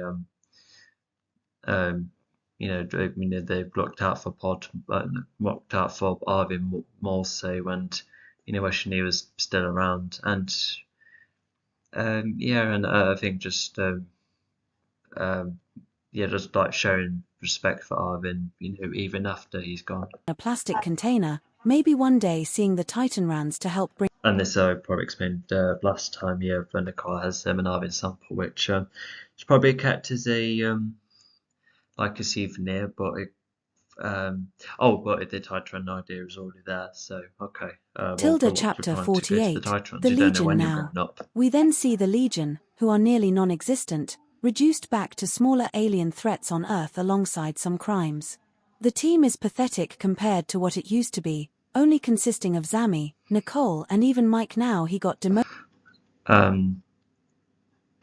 The tone of the I don't know. It's like gone from like the way the tone was like first spoken, and then it becomes like a list. Oh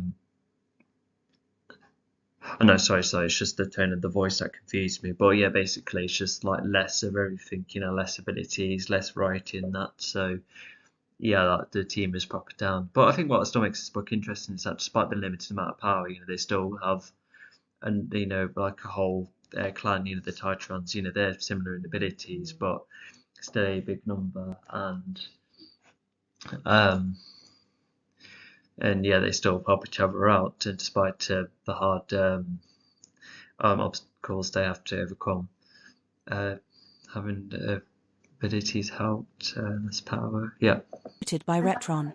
The Legion recently had to be defended by Mike at a point where Mike had to convince the likes of politicians and even the president to keep the Legion going. So I feel like there should be events to show that instead of outright and explaining it from the get-go, but maybe it is just trying to introduce what Nicole's state of mind is like, therefore like starting off her arc almost. I think that's the idea. And so yeah, I think there should also be more to Nicole getting more annoyed with Zami too, because because if Nicole was annoyed, I think she still feels bad for Arvin and still feels for losing Pod, and the leader started downgrade, and maybe she feels like the Legion's like going nowhere because it's an extremely negative legacy at the moment for her and the others. So I can see why the Legion would or why Nicole would be annoyed. So yeah, there's actually a load of reasonable reasons that we can infer actually. Like granted, like being specifically towards Zami is where it gets a bit out of whack. I would say it's almost like using Zami as a punching bag almost, because Zami didn't really do anything to her specifically, but maybe just looking at Zami just makes her miss the potential that Legion had. So I think that's the idea. And as for Mike's always been supportive of Nicole, like especially like in book 2 and book 3. But yeah, it's just basically so it looks like book 4's explaining that it's just more numerous. I remember being hesitant with the idea at first, but then I thought, yeah, I can still see that happening. And even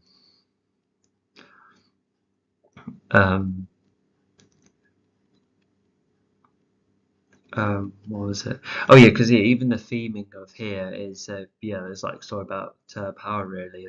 Because I remember Zamu's, he's getting taught to use powers in ways that don't show off. It's just using it in ways that are like more controlled and meaningful. So I remember Zami's specific arc. It's just trying to figure out what. But I think Nicole's is a bit more like on the independent side of things, perhaps. That the power was already within her, has never always been boosted by Mike. I think that's the angle I'm going for, but I feel like Nicole probably needed a better arc than that. So that's where these arcs could seem a tad artificial, which is a bit of a shame because like each arc should progress the character naturally instead of the instead of going, oh, let's go for this specific theme, therefore we go that way and give the characters an arc in that way. Yeah, which is, it's fine if it's coherent, but it's not like satisfying exploration. But for Zami, I can still see that happening because with more power, you can he's still a bit of a show off. So yeah, that's at least a good progression for Zami. As a team when it would have been cancelled by now. Even the Legion has been missing both Pod and Arvin a lot too. Even seeing yeah, because he's never like he may have helped them out, but to actively fight with them, I reckon I'll say it's like a somewhat exciting experience. To fight with Nicole again, if they ever shared missions, and with Zami too, and seeing what that's like. We'll see what Mike thinks of their team. But yeah, he does get a lot more screen time here, which is very good. He does have like a really good couple of moments here. And despite his demotion, he can still pleased that he can do some good. Yeah, absolutely. Yeah, Gilson wants to protect his country, so yeah, of course. But yeah, fighting with the latest mission, and the foe. Yeah, the location's the dam, and we told the name of the foes. We're going to be given a description, and I don't think they have too many abilities, but I also remember that Zami goes completely over the top, like as if the mission was just completed by him, which pleases him. But Nicole and Mike probably should be concerned, but instead they're just annoyed that they weren't needed, which sounds a bit petty, like should be worrying about something. But let's just see how it goes. Arvin's grave now and again.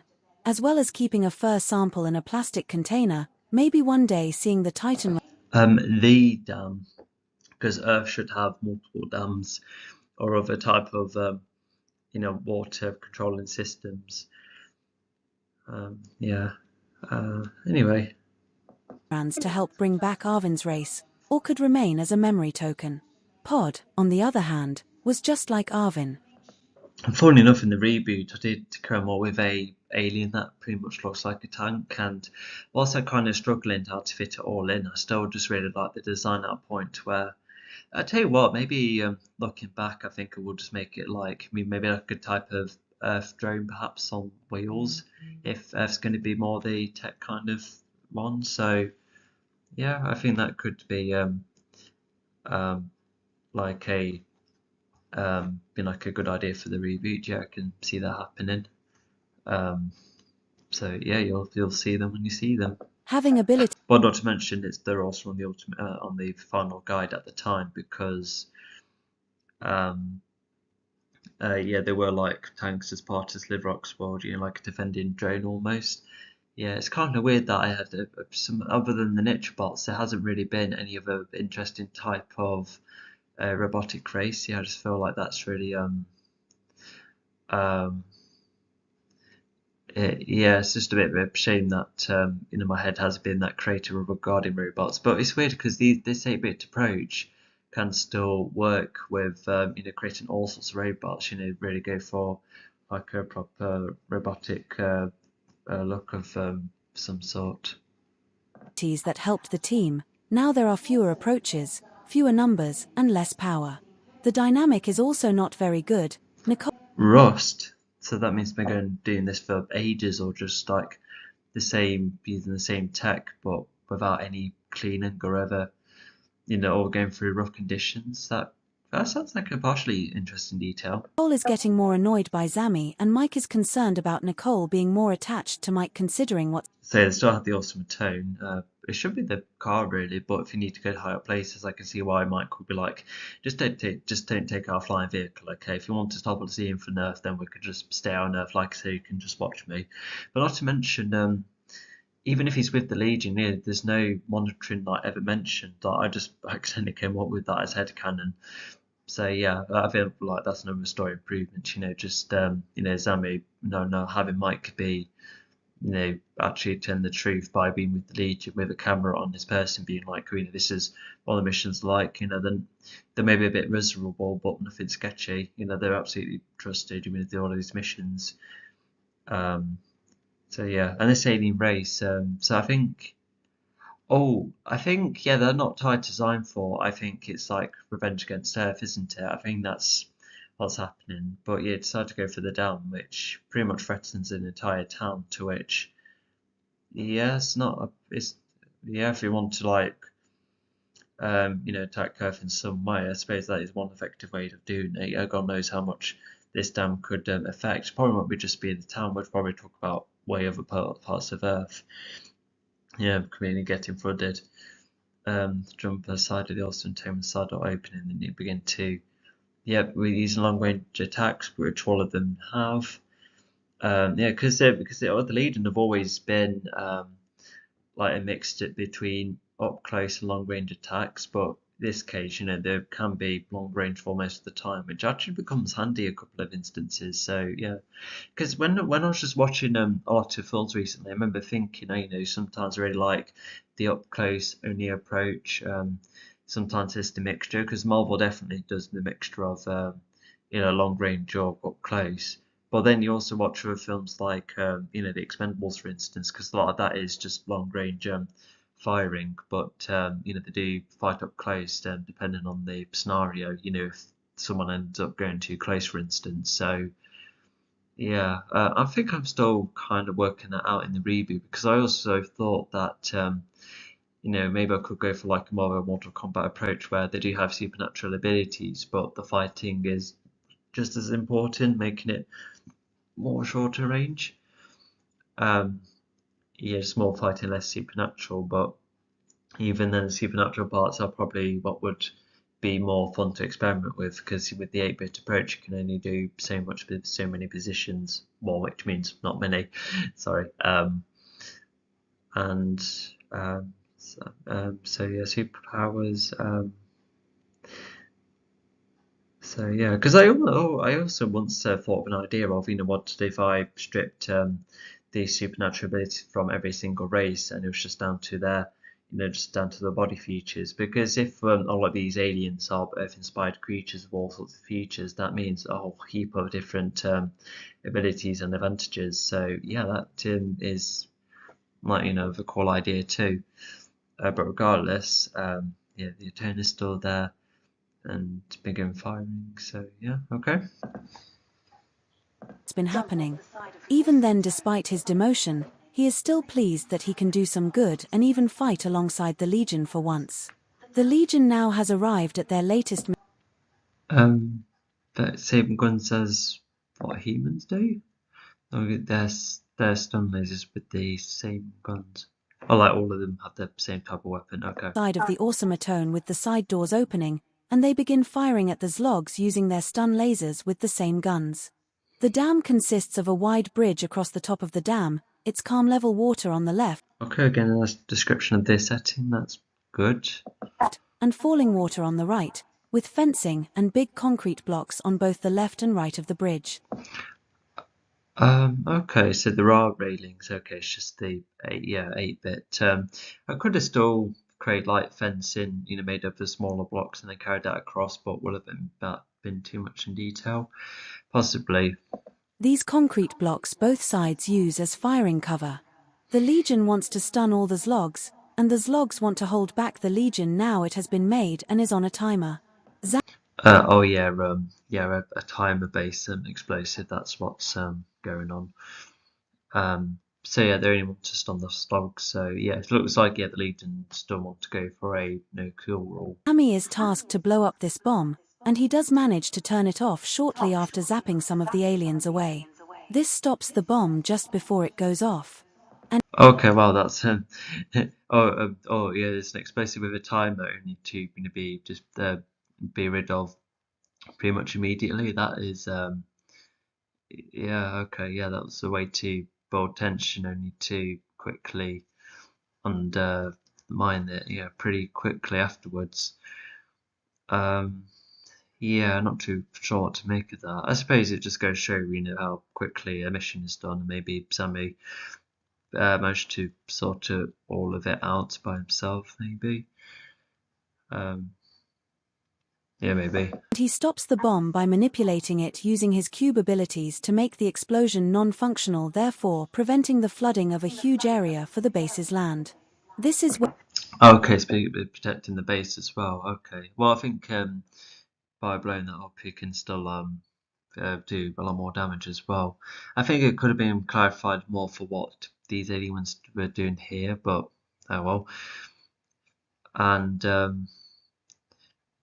yeah, using a cube. Yeah, and also manipulating an explosive in that way. Yeah, I quite like because yeah, because normally there's the generic, zap it to stun it, or cut like the red wire or etc. But for Zombie to mess up their tech like that, yeah, it's like a fresher spin on disarming, which like I said, I quite seem to like. Yeah, just makes it a bit more. It makes it stand out regarding yeah, universe wise, and yeah. Although he would have had to maybe using explosives are no, sorry, using the cubes is like as simple as that. Just think carefully, and then whatever you wish happens. Depending on what power you have. Because we know that Torrid was able to manipulate like CCTV and that using cubes, because it's all because technology is made out of materials by the end of the day. Like rubber for the wires and all sorts of metal, and yeah, and so yeah, Zami being able to know that as well, and maybe Torrid could have like taught Zami that kind of tip too, but I thought it was just like the key building process or something. Also, how do these keeps like come into existence as well? That was never really specified, but okay. Anyway, not functional, and yeah, we can already see that Zambi's like in the forefront, and the other two being. Yeah, because I guess it's kind of going back to the whole thing of, why they're not team working, which, yeah, Zambi should still be a good team player, but maybe the low numbers is decreasing that, or, like, even, yes, Nicole is human, but she still has unique abilities to, at her disposal, and non-functional, therefore preventing, yeah. And this is where, and Zambi goes for maybe like a bit of a rampage, I think, as it probably says here. Tilt suits being pale green with a lot of rust around them. In firing at the Zlogs use as firing leashes all of Thor, the job done. The 8 lightning zappers he gets over the tops without getting hit themselves area for the base's land. This is where he then unleashes all of his power on the rest of the aliens, making Nicole and Mike redundant during the fight. So far, Even if they're redundant, like, hopefully, it's like, as mentioned, like, just concerned for Zami more so of, or no, have not been useful. But at the same time, it could make you wonder, what's the point of this Legion? But at the same time, Zami's helping Earth, so yeah, imagine like a different version of the story where, I don't know, like Zami is like forced to be on his own and kept an eye on. Like that could be something. And yeah, just like the government just controlling him only. That sounds quite dark, actually. they only managed to fire at some of the aliens without getting hit themselves, using the cover well.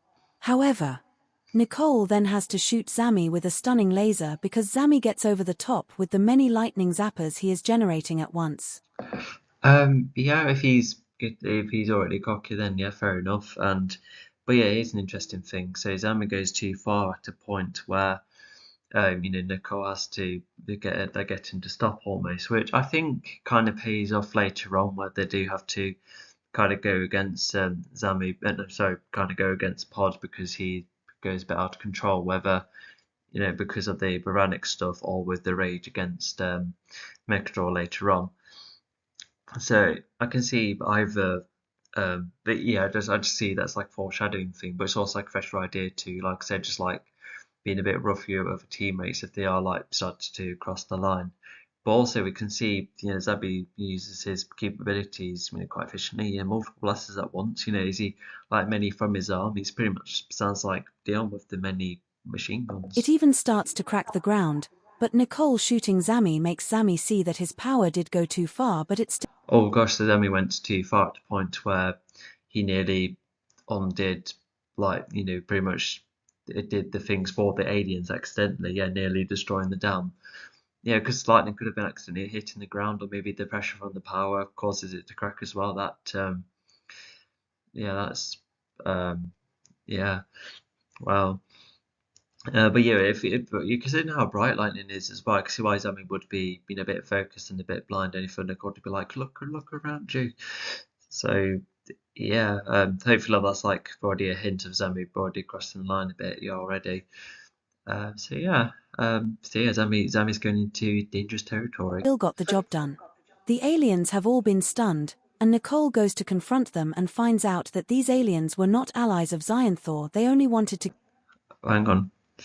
Of all, but yeah, stunned by weapons and not for allies. Yep. So we're not causing a contradiction. That's good. So yeah, just for their own gain and revenge. But yeah, it's not just the aliens. It would mean that the vehicles would be stunned well enough as well. And if I wanted finds out aliens, yeah, Nicole seems to be quite good at confronting even that happens later on where she managed to confront Mechadraw of all beings, but Mechadraw was properly down. So yeah, I know it's I know revenge. Yeah. Get revenge on the Legion. Aiming to blow up the dam would not only draw the Legion, but it may have made the Legion more like enemies of their world. Especially to. So that's okay. So how would they know that? They would have to do some serious final research to understand that the Earth isn't that keen on, the Earth is not that keen on the Legion. So somehow the aliens, these particular ones, knew about this and took advantage of it. So yeah, I still like the idea, just already wanting to get a Legion into a certain spot and making them responsible, if the Legion failed. So yeah, it's a neat idea, but once again, how did the aliens know? Make them responsible for a flood. The Legion has been affecting more lives negatively. Aside from Slitherark and Torrid, there have been more common cases of the Legion being The Legion had nothing to do with Torrid. We've already gone through book 3 why that was. Torrid had rather pathetic excuses looking back, and I'm talking about both his character and my writing flaws. targeted, and even Earth overall too. Now that Xyanthus Um, okay. So are the Legion more in danger than Earth then, unless Earth can get quite targeted too? Yeah, I probably would like to see that kind of exploration. Maybe more an expansion on that. Um, so yeah. But yeah, I think that would have been like a good rewriting idea because maybe, the Legion could be so targeted on Earth at a point where they probably would have to be banished. Maybe Nicole too, if they're willing to do that. Maybe Mike could have been forced out of Earth too. So that the Legion can get targeted, leaving Earth alone, only for Earth to be part of a much bigger scheme. With Mechajaw. So yeah, there's a couple of other different rewriting ideas, but as it seems, it's just both Earth and the Legion still getting involved, which is fine, it's coherent, but it's a bit repetitive at times. It's almost as if the fourth book is just like, it's just almost like the perfect amount of books considering the size of the story. But yeah, because considering how singular these stories are, because I would like cut out, Mike and the Mike and Retron stuff in book 2. Yeah, no, not cutting out Mike because he's important. Check. But also, yeah, because it's so like Legion focused on that. Maybe I don't know, but everyone's needed. Yeah, I feel like that's the only kind of meat I can meat. No, that's like the only time where I thought, yeah, I definitely could cut this and not much would happen. Because maybe there could be times where a lot of things could be simplified or shrunken down, to help simplify the story way more. Like I can see that happening. Um, but yeah, how would you shrink this down further? Although there was, an idea to, make it to a trilogy. So we have already gone across that path before. Making book 4 like the second one. The Legion still have to prove themselves, and then when the Legion get to be responsible, that's where Design for them finally comes in. Now, granted, there is all the relevant stuff to account for, but even then. Right, let me just plug the charger. shrunk. This means less trouble from them despite the most troubling parts still being alive, such as Mechajaw and Xyanthor himself. Regardless, Well, not as troubling towards Earth. Wait, hang on. So, if unless the goons have like come back once, but they've not seen any more fills. Ironfall hasn't been seen. Neither has 5 goons have been seen. So has it just been a load of vengeful aliens, like irrespective of Ironfall? Just like more Torrid's equivalent, essentially. Yeah, like just like more just after the Legion without being tied to Ironfall. That's okay. That's a bit unclear and perhaps even contradictory. Have been wrong. So yeah, less trouble from them. But maybe what could have happened is that book 4 could have had problems of the Earth, like the residents of Earth, like going against the Legion or the base. With a load of riots. That could have been like an idea instead of more alien problems. Yeah. Nicole threatens them not to enter the planet again, considering how well guarded the Earth is. Nothing happens without Um, well, not well guarded if they arrived, but I suppose it will be well guarded because of Nitro. But the base still keeps tabs on everything in the sky. It's evident in book 1 with Orphean ships. So yeah, it's once again just but slight contradiction somewhere. anyone knowing about it. And so, the aliens agree, making their way back to Oh, yeah, that's true. Yeah, I feel like Earth is kept an eye on everywhere. So yeah. their ship on foot despite being stunned. Now the trio is to make their Yeah, they must be recovering from the stunning effect, I think. Yeah, would you still describe it as stunning? Probably. Without anyone knowing. Aliens. Yeah, so with the aliens being beaten, yeah, they're essentially off. Yeah, although I'm surprised they were brave enough to do this, considering, if Xynthor like found this out, Xynthor would be like, oh, they may have tried against Legion, but they could even try against me, so let's get rid of them, or even just get rid of the vehicles. That'd be easier. Strip the power from them. way back to the base, where That's the thing as well. Like, if Xynthor, wants to be, for instance, the only one being like supernatural, for instance, then why go for, like, I don't know, maybe an elemental wave that still does all the edits but makes everyone like free of power? And, like, that could be something, because it would mean that there could be pros and cons. It could make everyone far less dangerous, but at the same time, a lot of the races, like Zambi's race with the lightning, they probably could lose a whole heap of their way of life because they rely on the electricity to help run things. But Xynthor still wants that out of the way because it means that there's no danger coming to him. And maybe with him being the only supernatural entity, that he makes himself, maybe that means that all the element attention comes towards him, like forced to accept him almost, the elemental spirits. Yeah, that's actually like a cool idea. I might consider it. I'll have a good think about it because that's still quite high in stakes and yet still feels like more personal. Definitely alternative. It's not like a massive kill count because Xynthor could be more pacifistic, but when he has to use violence, he could get really violent. So yeah, just once again, just some fresher ideas. Because we already talked about how Xynthor even getting even keeping tabs on those who were just wanting to fight, even they would just had to be kept an eye on, even if they had no supernatural ability and definitely no way of beating Xynthor, and they probably never had the attention to either. But back on foot, yeah. Now try and make the way back to base. Okay. Azami will get a good telling off. The Legion then returns to the Legion's building. Except for Mike, who goes to see I thought it was just called Legion building, but okay. But yeah, we can see where this telling off is coming from. Retron, trying to have a chat about the current status quo. Oh, okay. Mike for ages has been trying to get their friend Okay. I wonder if any of these bits and bobs were like discussed before or somewhere. Like what makes, because I hope it's not like an audience thing where the characters are talking about what they have already spoken about. So yeah, hopefully this is like a fresher conversation of some sort. ship back on track, but Retron is keen to keep Mike out of the way. One part Oh, okay. Is this the? Hang on.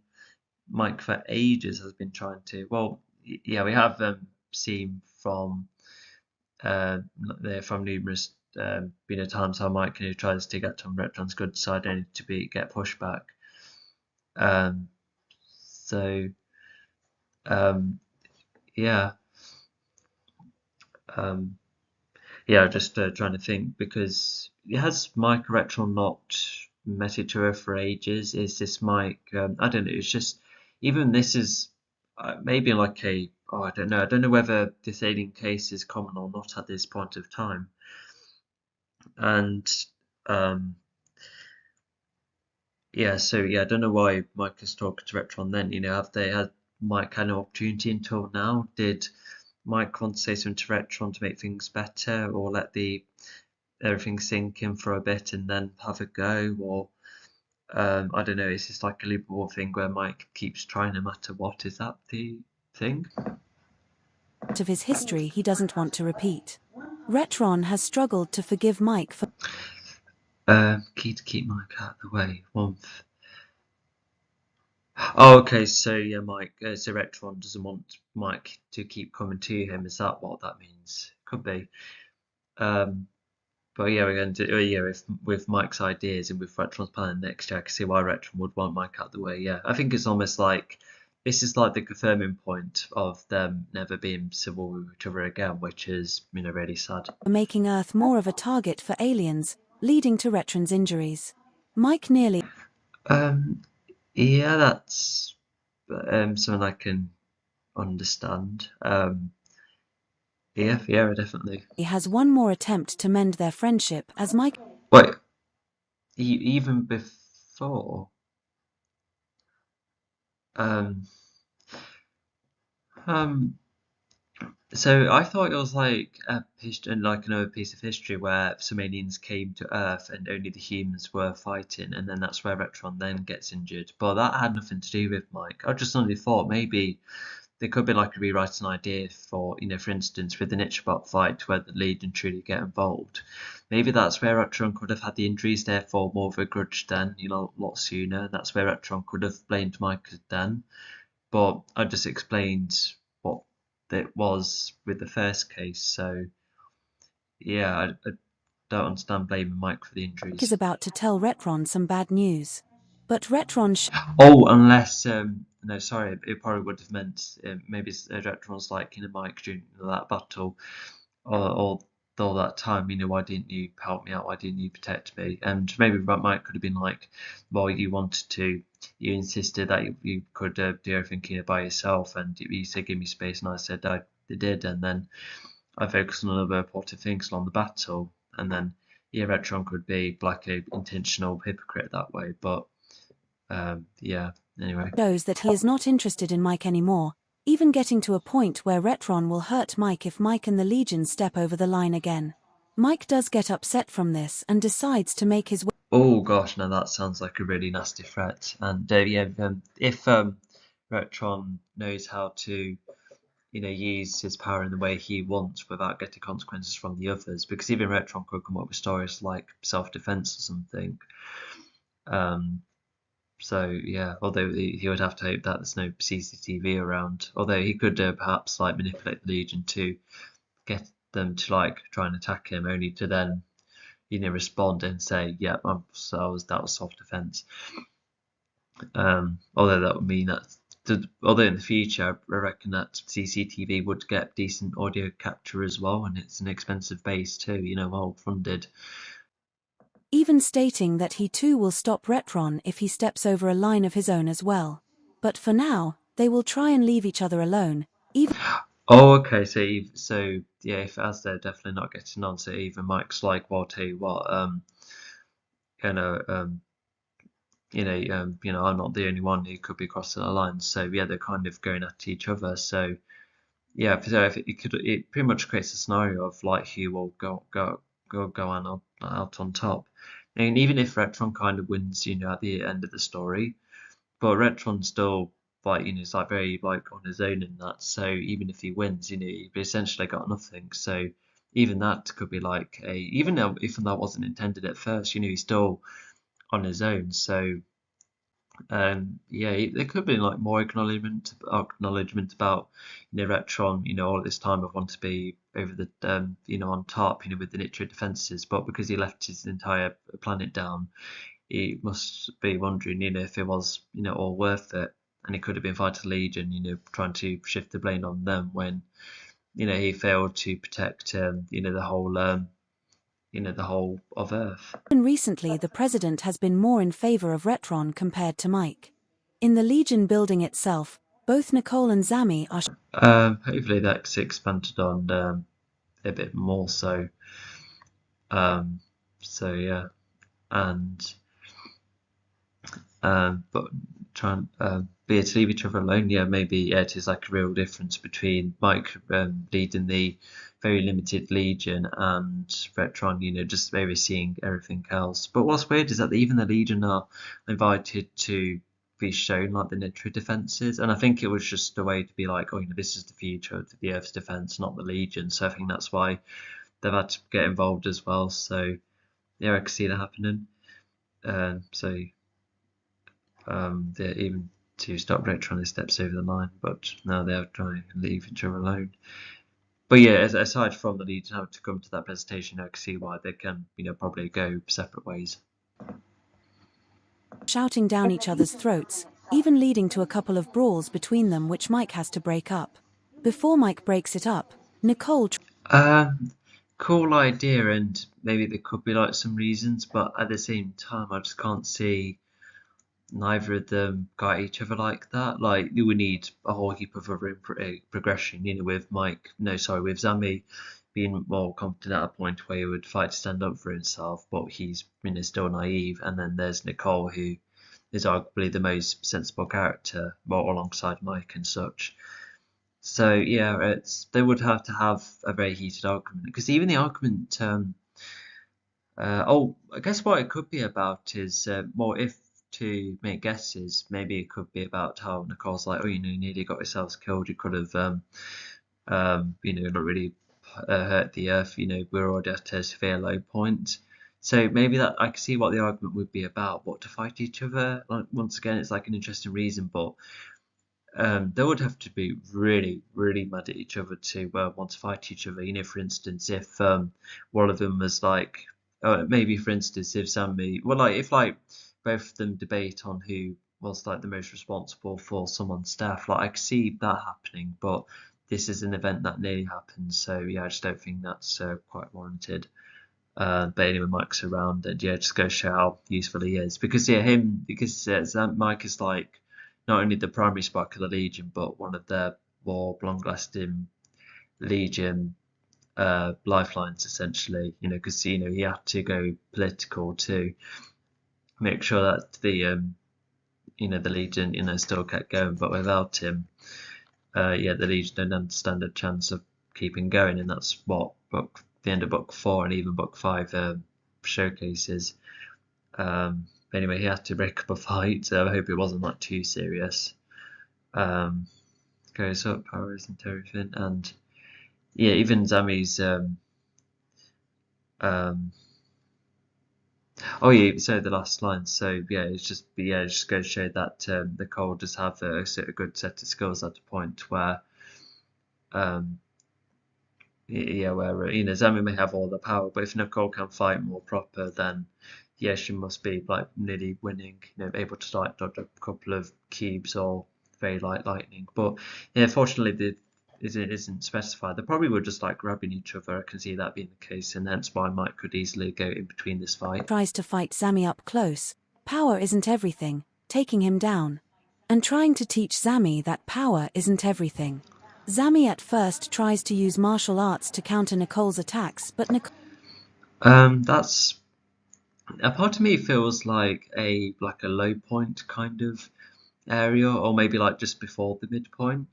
Because it's because I would have used that, how a character, that character arc template I like, and even if this is like early hints, but somehow this doesn't encourage Sammy to overthink his beliefs. Well, at least he should at least see that it could potentially be dangerous, but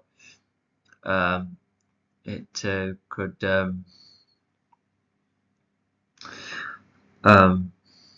sorry, I'm just trying to think again. Oh, that's not going to help either.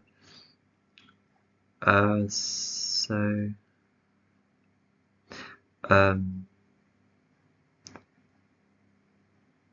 sorry, I'm completely losing my no, let's just go back, see if my memory can jog between on. them which Mike has to break up.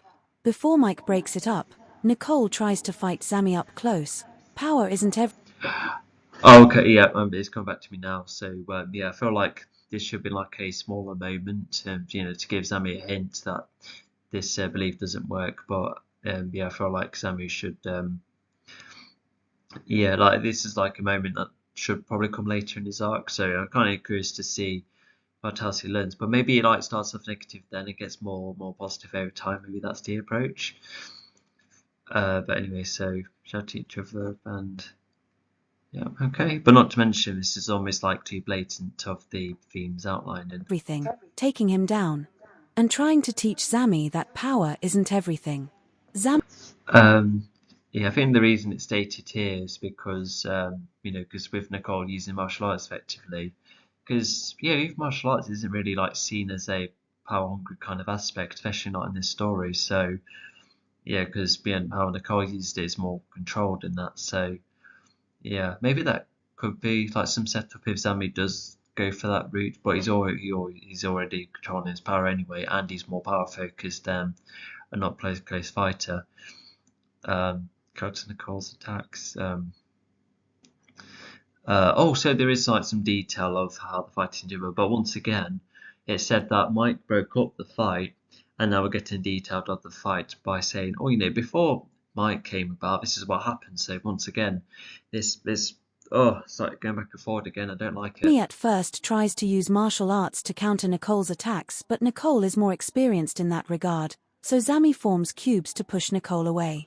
Both even form I hope a light push, otherwise you end up really hurting her. their long-range weapons with stun-based projectiles.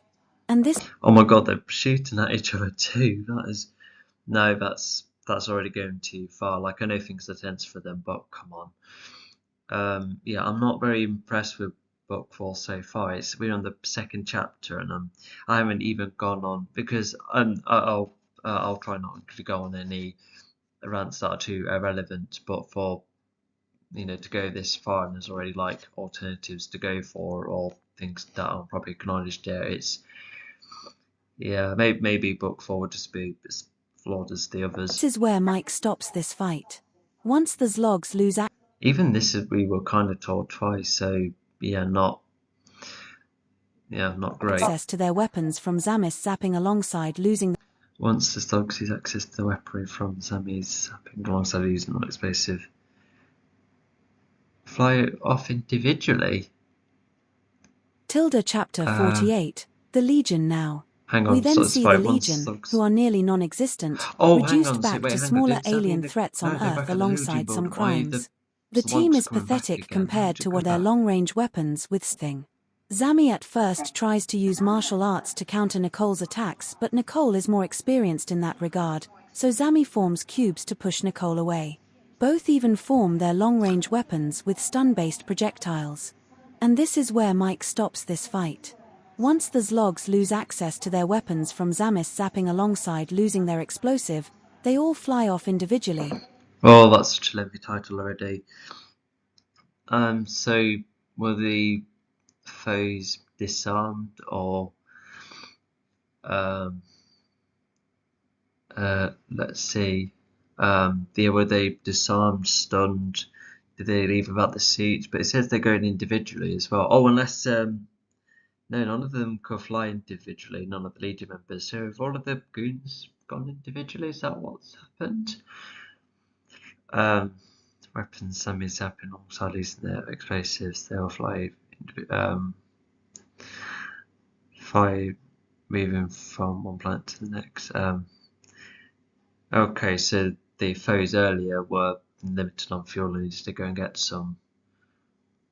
I'm quite lost. Actually, they only fly when moving from one planet to the next. Not to mention, the slugs shouldn't come back in the question again. Like, granted, it is like a bit of a flaw to have these intro scenes just be an intro, with the status quo, but there could have been, more relevant to the story some way or another. Or I should have written a more relevant intro, going against, I don't know, the Morphils. And still showing off what the Legion are like, but still showing a sign that because an intro scene is showing off the character status quo doesn't mean that it shouldn't lead to any setup for later. Because there's those films that do this. Look at Captain America: Civil War. You still see the normal dynamic of the Avengers, but you still see what they're after, and just bits and bobs that are useful later, for the plot, what you learn, etc. Definitely consequences that carry over too. So yeah, I think that's something I should keep in mind later. To preserve their limited fuel. But when the fight ended, he reminded them both that they were in the same boat regardless, and they also needed to get ready for a base meeting. Were in the same boat?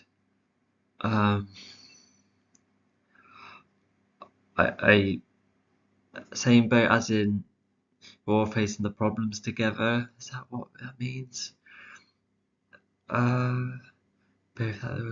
No, I don't get it. What is this base meeting?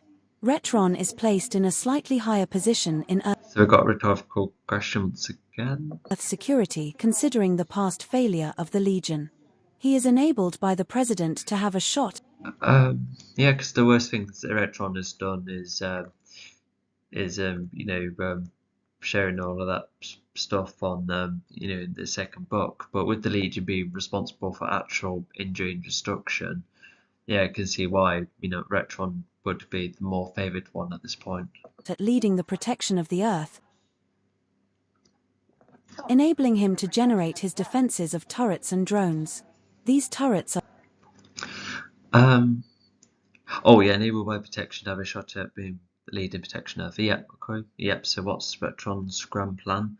It'll be the Nitro it set up earlier. dark green, and they have a cuboid body with a cube top, with a singular So we've got not only what type of defences, but what they look like as well, and even a lot of these defences come into play many times too. pointing able to point in all directions. As part of one of the cube's faces, With a singular what should be a singular pointer, shooter, cannon, whatever. with dark green somewhat being the main color for Netro, despite varying on what kind of Netro it is, even the drones have made up. Wait, what? Oh, okay.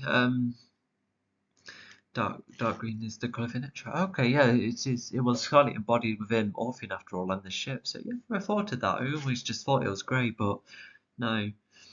But yeah, even Dion still has that greyish green. So yeah, there is that. Anyway, as part of the key faces. Okay, yeah, it's just extra description. Yeah, of course. Yeah, I remember the screens as part of the drone design. Main colour for Nitro and kind of despite hang on.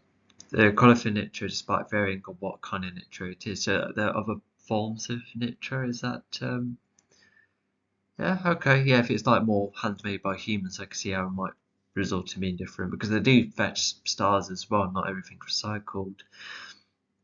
Although yeah, there must be faster light speed to get a load of stars in that. Smaller drone, yeah. Okay. Of this too, with small bodies. Their analyzing screen at the front with long wings ending with two chunkier parts to aid the flight, with a flatter square engine at the back. This is a dream for him that is coming true. He not only explains this to everyone but also states that the production for I think he talks about much later in this story about how he wanted this idea for a long time, but the project kept getting postponed. And yeah, even then, why did a Mixadian team come before this idea? Because even before Nature was a thing, all of this would still be impossible unless the cons were that bad. Because they do go over quite a good few pros and cons, and I think with probably just enough detail. So yeah, analysis green. That is at the front, yeah. So yeah, that's what the trains like. Yeah, okay. them has started immediately, which shocks everyone. He even explains Good for Electron, I suppose. Good to know that. despite some minor flaws such as these defenses being all mechanical and on yeah, I can see how it would be a bit shocking because yeah, this is like, oh yeah, this is a big idea. We're just starting right now. So yeah, I can see how it would shock anyone. And also to get all of this Nitro like ready that quickly as well, because I feel like the defenses come about on Earth a bit too quickly, but at the same time, there could have been oh, I don't know. I felt like the production started earlier, considering how a lot of the defenses were ready. So I'm a bit lost. codes, they can be ready whenever. With no need for breaks, no weaknesses from emotion, no conflicting choices or methods, and all adaptable to take down any threat big or small. Retron thinks he needs a great Netro fist to strike any. Yeah, that's a load of positives compared to the Legion. Well, we all know that the Legion is the better idea because we were already told that Nitro is not, well, stars weren't really meant to be meddled with in the first place. Even Zimion, I can imagine, probably thought that should have been made out of stars, which are all pretty and help decorate space. Yeah, it's a bit. Yeah, I can see how even Zemion would be against it. But yeah, and also Nitro responds badly to energy, so yeah, hopefully that'll be more tested, or maybe hopefully like some research helps like protection against energy, like what Orpheum did with Limigor, for instance. I'm still a bit confused on how that worked. Like the weapon was just within the mace, therefore the energy was within the mace, therefore it was fine for Orpheum. Was that it? Yeah, because imagine if Retron did make it energy adaptable, therefore making him gain a higher up, but they still got wrecked by Megatron Morphos anyway, making a failure. Although I reckon it will just be Megatron wrecking them, and not to mention it has the element which can overtake anything. After all, Living Gold, we use vegetation to destroy tanks, so yeah. Um,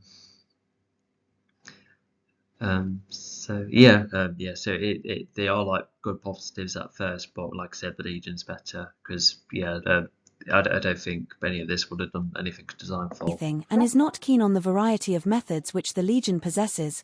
And yes, Netro is alien, but Retron thinks he can make it in. Why specifically? Unless it just reminds him of the Legion.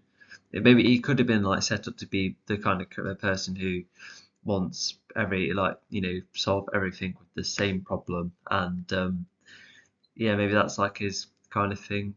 And maybe he should have been set up to be like, don't like the variety of the Legion powers, because it could all be dangerous and such. But none of it is set up. So yeah, it just sounds like another petty thing by being like, I don't like variety because it reminds me of the Legion. I just hope it's not that. To an Earth tool. Retron even goes as far as stating that the Legion will be like pretty much redefining it. Yeah, that is something, yeah, because it is like a material. It's not working with any living aliens, so I can see that makes you go, hang on. But if it's a material, then yeah, I reckon, yeah, because he doesn't really strike me as the possessive type, but I suppose he wants to do anything and the best way to defend the Earth and such. So yeah, sidelined to the point of not existing because of how cool these defenses will be. Even another weapon, the Sphere Striker, which can strike planets from. That sounds so informal. It should say, well, how efficient or how suitable they are or how trustworthy they are. Any of those reasons would have been better to outline, not to say, because of how cool they are. it's a bit off. But yeah, regardless, yeah, so the Legion will just not be the thing anymore if these Earth defences were successful, which could be a what-if scenario, but at the same time, I don't think they would do anything to design for. Afar. That's something else I thought about recently. Maybe in the reboot I won't make Sign 4 as invincible, because I've thought to be really cautious about how much damage anyone can take. Like, for instance, humans are, they could be like weaker in terms of in taking the amount of damage or energy, and then they have the middling lot like Zami, who could probably take a couple of punches than an average human, like a bit more damage. And then Pod and Design 4, they could remain as tanks and maybe hardened, but just hopefully take them down reasonably instead of making Signfall so overpowered at a point where you needed the whole elements to get rid of them. Yeah, it's just I'm still a bit middling about that, but we'll have a good think. Maybe have Signfall just weakened by everyone's abilities coming together, which is a bit abstract. Could maybe everyone could shoot a laser at the same time. Different types of lasers. I don't know. We'll wait and see. This would also mean no servicemen, considering they will be made inferior. Yeah, I think because in the storybook I came up with the defenses first, and I think I will be revisiting the storybooks. I think, to see how they compare and contrast. But yeah, even the defenses, it was just drones and the turrets. But I remember thinking, could the drones like go off Earth to fight another planet? But then I've thought, what if I come up with another weapon that is, just like can completely go, transport to other planets.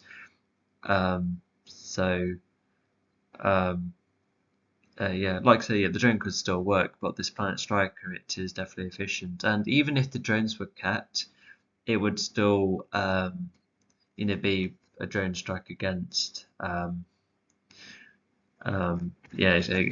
that planet. But let's just hope they can go to light speed if they were going to go to the Legion later. Anyway, so just another what if style rewrite, I suppose.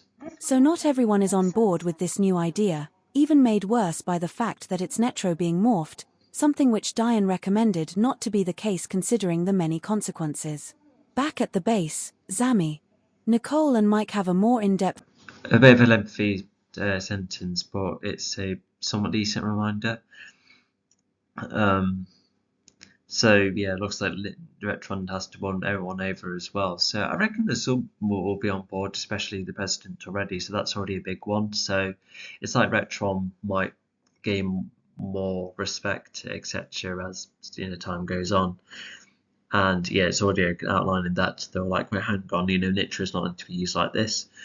Here's the other thing as well. Why didn't Dion like grab like the biggest net ever and then bring all of the Nitra and like destroy it in the sun or something? Because someone is assuming that the sun could melt Nitra. I would still say yes, because you don't want to make a metal that OP. And but yeah, Dion should have like got rid of it himself if he wanted it spreading everywhere. And yes, he did. He also allowed just painting on objects for Nitro to make things easier. To make vehicles more armored and that. But I don't know. It's still using Nitro. That's like, let's see. What if our planet found like a special new type of rock, and then one was like, oh, this is so cool. Did you know it's actually emitting this amount of energy at a point to where we can make maybe renewable energy out of it. But then that's where some countries will be like, no, we don't know how dangerous it is. Maybe, I don't know, just use the energy to light candles up, because we also just found that's research that is dangerous. But you can still do the candles though. And then people are like, well, hang on, you're fine with this new type of energy emitting, lighting candles, but we're saying we can't use it to do, do it a bit more for a much bigger purpose. Yeah, sorry, that's tangent over.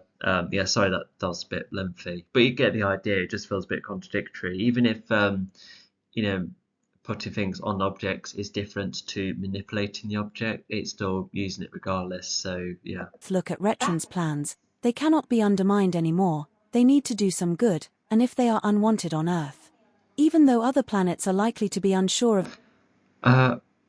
Okay. I um,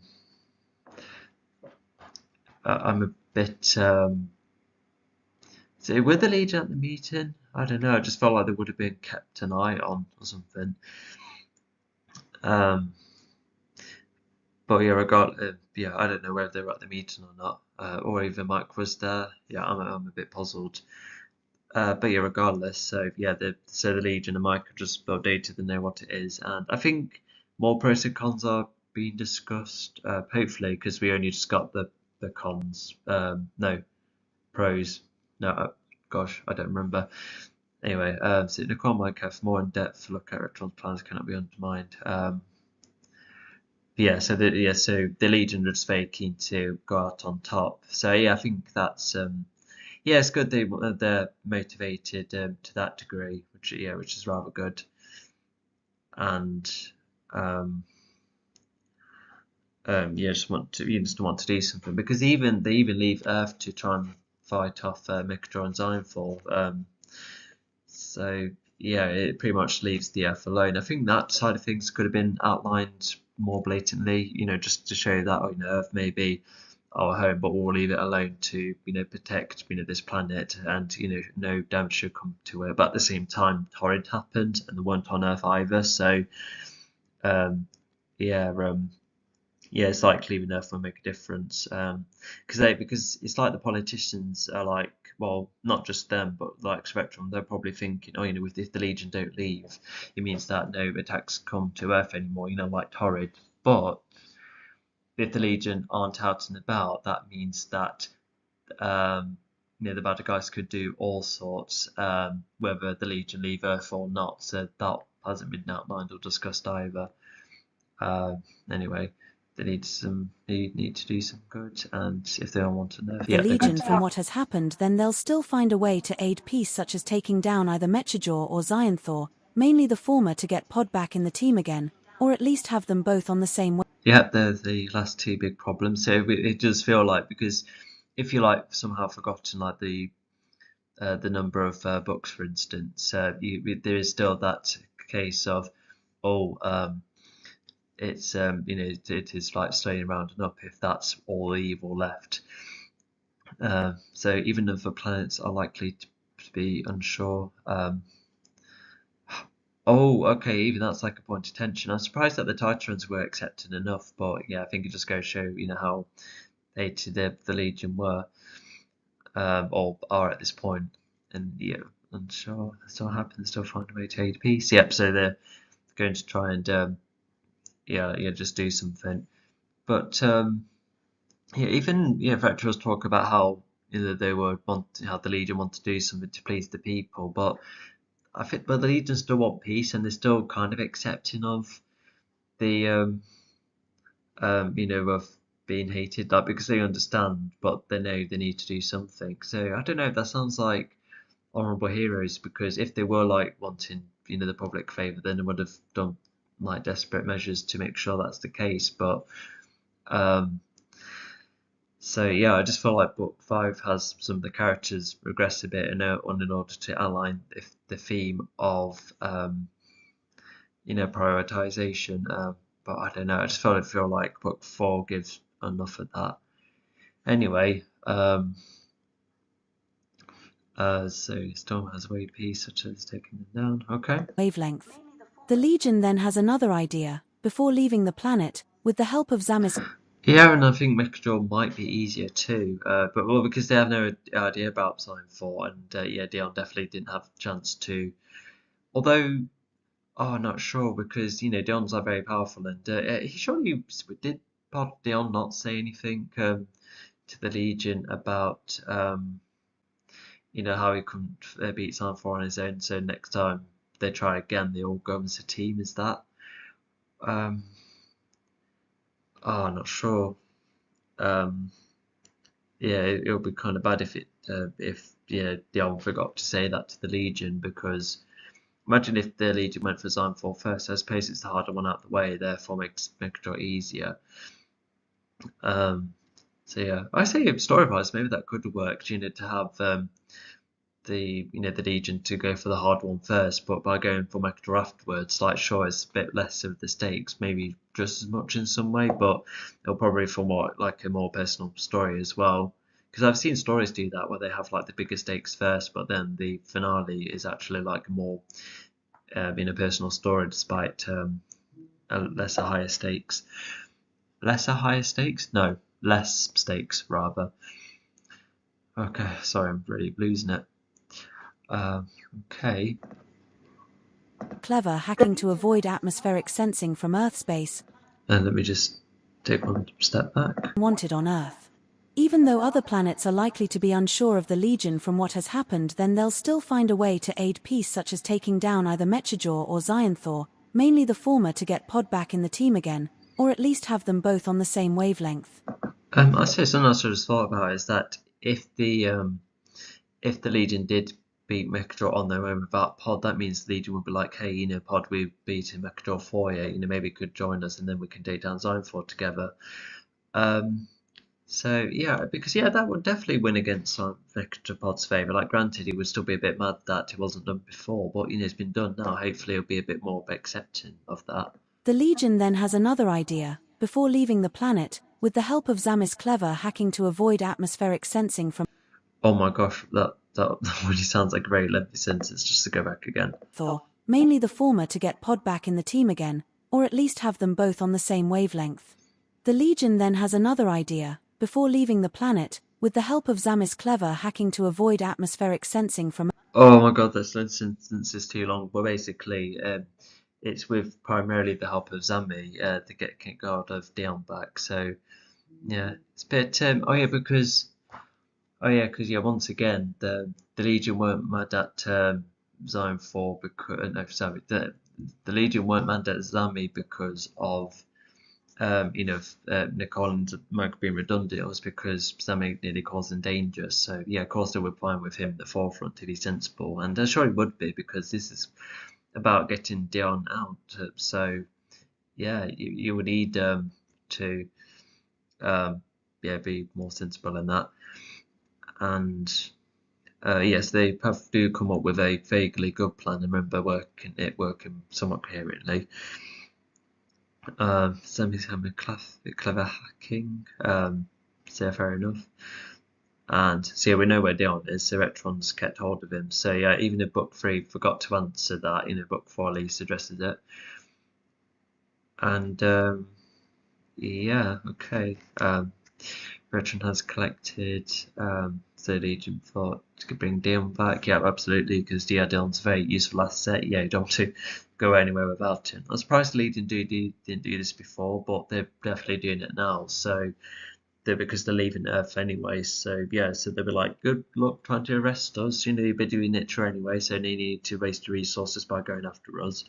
That's probably an inference. Earth space, Retron has collected Dion, so the Legion thought to get Dion back on track to help the Legion with their next step, and so a heist is planned.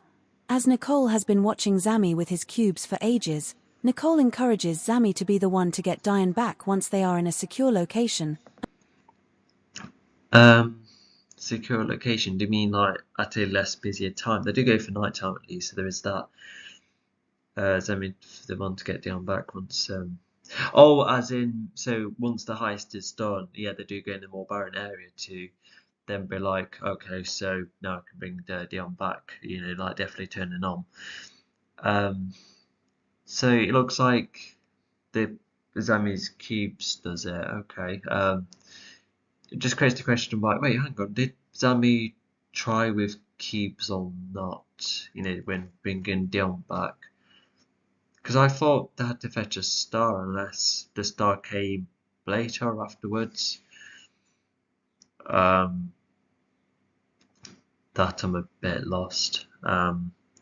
It's just remembering. So hopefully, because if it is cubes, then maybe Zami, had a lot more practice recently and wouldn't know how to do it back then. So that could be, one reason. Oh, I don't know. He was able to interact with an element, so he would be that good enough. So yeah, I tell you what, no, regardless, yeah, because I know Dion wasn't. Oh, but if Dion wasn't responding, they'd still fetch a star to get him back in action.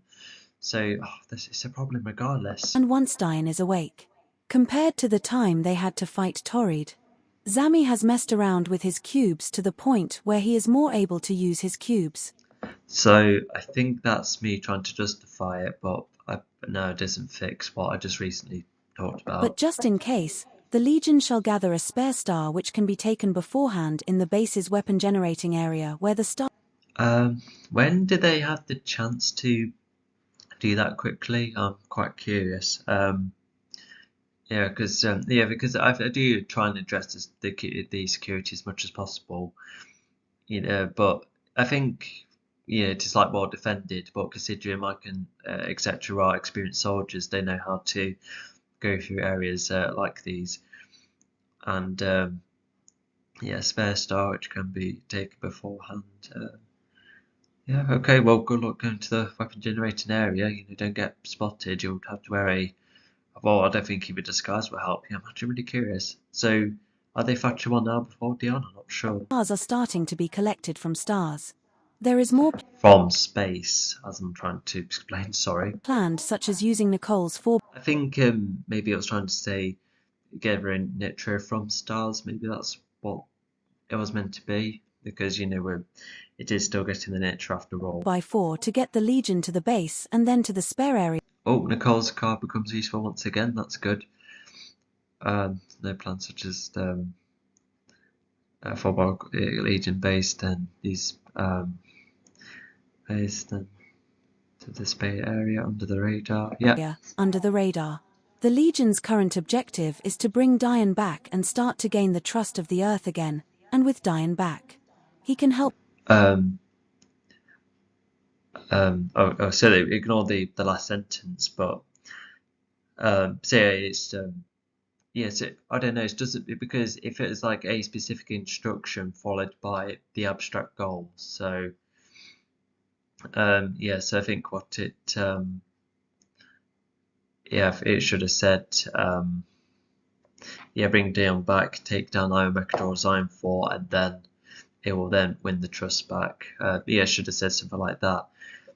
Because, well, I think it will have to take both Mechador and Zion 4 to be like, oh, we've got rid of them. But if you just outright state that they've got rid of them both, I bet the public would be like, well, okay, if you stop them, if they were more tricky, then fair enough, but Torrid still happened. So I feel like that's not really the best fate. Not to mention the Legion almost feel like aimless almost because they're like, oh, we'll go for either Zone 4 Mechatron. Who do you want to go for first specifically? Because that's where you need a good strategy. Are you going to try and trap them both? Who are you going to go for? Why? Because it's like they luckily go for Mechatron first because ended up intertwining with the Titrons when they were there, so that's a convenience. Oh gosh. Anyway. Many situations around the Earth and start catching up with other planets too. Whilst Zami and Nicole mainly go for Mechajor or Xionthor, the Legion thinks that by Oh, okay, so they're hoping to bring Dion back to help sort out other bits and bobs, but presumably help the Legion. Because if Xionthor and Mechador are dangerous, yeah, of course Dion will come along. And start helping Earth as well. Yeah, I think that's quite good too. Yeah, just showing that they are capable. Yeah, Dion never disappoints. Not really. It's only that one time with Torrid.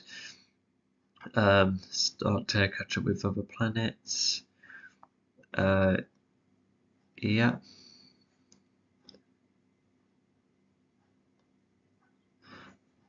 Sorry. Yeah, catch up with oh, so yeah, Dion visiting other planets to like win the trust back. Although, as we later see, when he visits the Hummat, something like that, you'll see them later. But even that goes to show that, well, they don't see why you're helping us now. It's too late. Things are gone. We're way too far. So yeah, even that was. Yeah, I think maybe the Legion have thought that's an idea only for it not to be the case, but I don't know. They should have been a bit more open-minded. They should have been having that mindset that Fletcher told them to have, such as, oh, can make it all peaceful for you, but at the end of the day, you'll, just be heroes that have just done a couple of good deeds. You pretty much just only have each other if anyone else is against you. So that, um, yeah, whilst that's an interesting concept, I still want my stories to be a bit more optimistic, at the end of the day. Um, so yeah, maybe for the reboot to make them stand out more, maybe could have certain characters who end up getting nothing, by design. That could be something. Other planets too. Yeah. See if they want to do some good, then yeah. Yeah, no, it's just continue. making the universe safe and resuming space travel.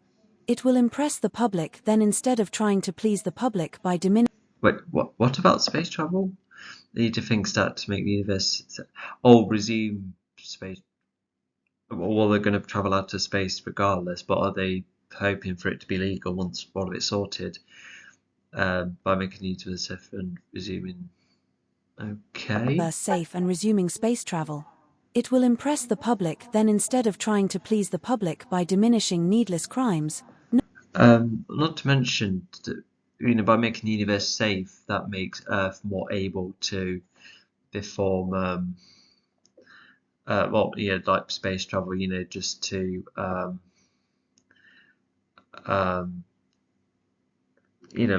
because, Earth, like things like to travel around, etc. Is that, oh, I don't know, I'm a bit confused by that line. But yeah, regardless, yeah, by solving all those problems, they think it will, yeah, please the public. Well, you'll need to show them evidence first. Maybe do some recording or like a live showcase, something like that could work.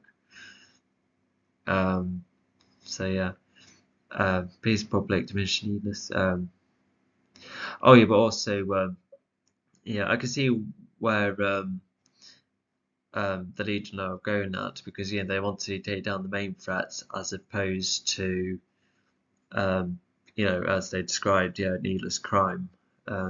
Yeah, so yeah, they want to go for the big ones instead of because yeah, oh, I don't know if they're probably getting going to give the Legion backlash regardless.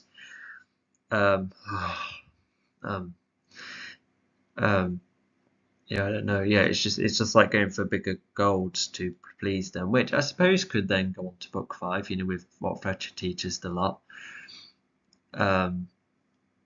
But yeah, I think they all just want to leave the planet while still doing good because the humans all dislike them. Yeah, it's just No continue. Earthling wants to see them. Once Earth trusts the Legion again, Perhaps they can go up to the stars again. Probably solving crime under the radar at first as well before Earth starts to see a proper difference. Yeah, okay. I feel like some of it's just getting kind of repetitive, but never mind. And before Earth starts to hang on. Okay, all right. Different roles everyone has, like. No, so, yeah, sorry, it's just even more thinking. So yeah, once they've sorted everything out, yeah, the Legion can then be earthly heroes. So yeah, okay. And a proper difference, yeah, like it just means that Torrid should hopefully be the worst of everything. Well, obviously that doesn't become the case, and although good luck rebuilding everything, because the reason everything goes better in the end is because of Dion, creating his own way to fix everything. So yeah, that would have taken years if the Legion to have the elements at their disposal. They'll be like doing one building by the next, and I don't know, even additional defenses. I don't know. And maybe there could have been like a timeline where the Legion and the Nitro defenses could have worked together somewhat. That could be another what if scenario, I suppose. Um, so yeah, okay. But anyway, so everyone's role's about to be outlined, and that's how they can get Dion out. Finally, there are different roles everyone has, like Zami using his hacking skills to decrease any security alarms and unlock the device, which is keeping Diane in one spot. Nicole can keep watch from all angles, making sure no servicemen are around, and Mike can act as another pair of eyes as well as looking at various camera feeds in his car, also acting as a quick getaway vehicle. The Legion has Yeah, I feel like a lot of this plan is quite good because Zami's the one with the active role, and Nicole is keeping an eye on things in a more in-person way, if not getting the star as well, I think. And then Mike has camera feeds so he can see beyond the picture, just pretty much see everywhere. So yeah, I quite like this plan. Um, oh yeah, and yeah, this sentence right there, yeah, it's talking about how they couldn't get hold of Dion before because of how busy they've been. So yeah, although what missions? Because if have they been trying to solve Earth crime before, unless they've never done and they just had to run the base until another alien trouble happens? Because do the public hate the Legion at a point where it's just human problems only? No Nicole, no Zambi. That I'm lost to, especially what was being said earlier on. Struggled it done before. Have they also tried to sneak in before but failed? Actually, no, this is definitely inferred to be the first time, because if they did try and before and failed, the Legion would be probably locked up. And actually, yeah, why aren't they locked up? Why hasn't the Retron tried an assassinate attempt on Zami and only control Mike and Nicole? Oh God. Plot more of them, more plot struggled holes. to get hold of Diane before because of how many missions have been thrown at them. With the higher-ups getting the Legion to What else would the Legion be doing? Were they giving other practical things to do, like, oh, Zami with your cubes, maybe fix this? But I don't think Retron would want Zami's material everywhere. I don't know. be as busy as possible so that the Legion doesn't get tempted to leave Earth, as well as keeping them away from bigger responsibilities even within the Earth. Okay, but we already covered over about, I don't know what the Legion have been up to, I don't know. Maybe they have been doing Earth stuff all this time, really, for the public to completely dislike them. I think that's probably what it was. But Retron to keep them preoccupied in that manner, and I suppose it keeps them away from chatting with politicians or allowing the Legion to, I guess do anything. So Retron's like, no, keep working, keep working, keep working. Yeah, just like trying to wear them out intentionally. So yeah, I suppose that's one way of doing it. Tilda Chapter 48, The Earth. Oh, okay, so that's the end of the chapter. Oh gosh, we're in the second one then. The rest should be a bit of a smooth ride. Alright, so this chapter's in a nutshell. So you can see Pod confronting the crustacean-like alien. Yeah, these are like staff members of Planet Garrett, which is the airport planet essentially. I quite like the outline of this area. So Yeah, and then that's the caravan vehicle. It's been adapted quite well. It's within a parking area. There's a couple of buildings. Not many other ships, but at least that's one. Yeah, has a nice armor as a disguise. I think it loses that armor too, but I might be wrong. In order to be a disguise just for that area. But yeah, as for the confronting part, I can somewhat see like a potential idea with Pod, thinking, oh, well, having a peaceful mind and being a pacifist no longer works. There must be more fearsome, but I feel like there should be more to it because I don't think a Apostolos would be enough to influence Pod, and and even if he is keen on Mechador, I don't think he would intimidate others either. So I am a bit mixed on this character-wise looking back. But yeah, regardless, so he managed to stay in a hotel probably for a short amount of time. The Apostolos is away because he's not keen on fighting anymore, to which Pod seems to be fine with that idea. So they might just catch up one day. And Pod's going to find Mechador using the Green 8 GPS. And weirdly enough, after the Morphos using it once, that gadget never comes into play again, which is a bit odd actually, unless, I don't know, no, Pod was stripped off that gadget, so yeah, I don't think so. Anyway, let's just see what this chapter's like. Tilda Chapter 49. What Pod is up to. We now see Pod, alone, coming out of an overnight hotel, and walking around the outside of the world, Garrop, surrounded by many vehicles, an airport planet in a nutshell. Yeah, I think I think the airport side of things we were briefly explained earlier, but I guess it's nice to have a reminder, even if it could be seen as repeated, but never mind. Um, so yeah, we're just seeing, we're just following Pod essentially, and what their setting is like. So it's vaguely detailed enough, I suppose. Would be interested what the hotel is like. But yeah, we'll wait and see. Because here's something else I want to be careful of, is that because in the reboot I already had the cool idea to make the aliens live like animals really, with just running on natural materials only, and like in Minecraft where you just like gather things and then go your own way like that. I was kind of thinking of that scenario, but except with their own abilities, not the ability to place any block you want to. It's just that kind of approach. But by doing that, it does help them feel and look more alien. Because if the aliens ever come to Earth, then yes, they must interact in ways that are coherent, because whatever they see, they will not know what it is. Whether it's a phone or playing cards or a chair, they'll have no idea what it is. So I'm just hoping that that gets addressed, because because even if aliens might come up with similar things, but not to mention they'll have entirely different bodies, therefore their devices will look different, I think the event will be different, like even if they come up with the likes of chairs or mirrors, etc. Anyway, we're not at the reboot yet. Let's just see what this area is like.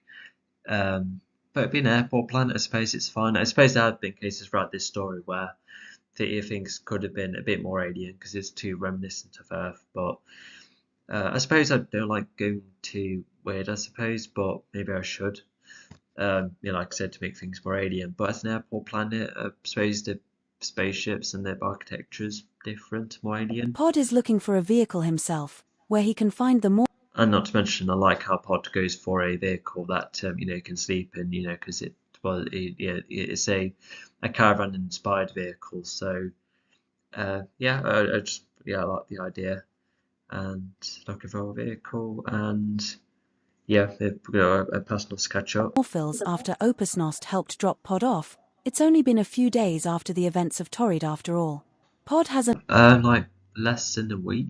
Wow, but Retron must have had all sorts given to the Legion, considering I don't know, but I feel like a riot should have happened, especially once Pod etc. have left. They would have seen the spaceship leave. So yeah, I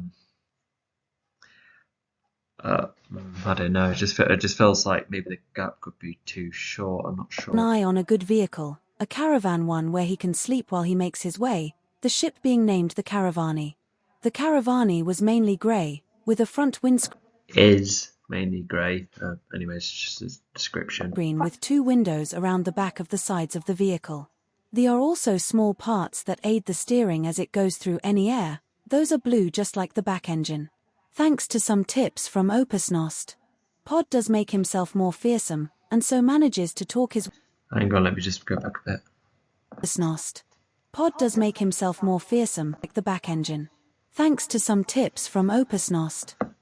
Yeah, I don't. Because if Pod's told Abasnos off for being too intimidating, why would he then take tips? I don't know. Yeah, I don't know. No, I just can't see Pod doing that. Um, and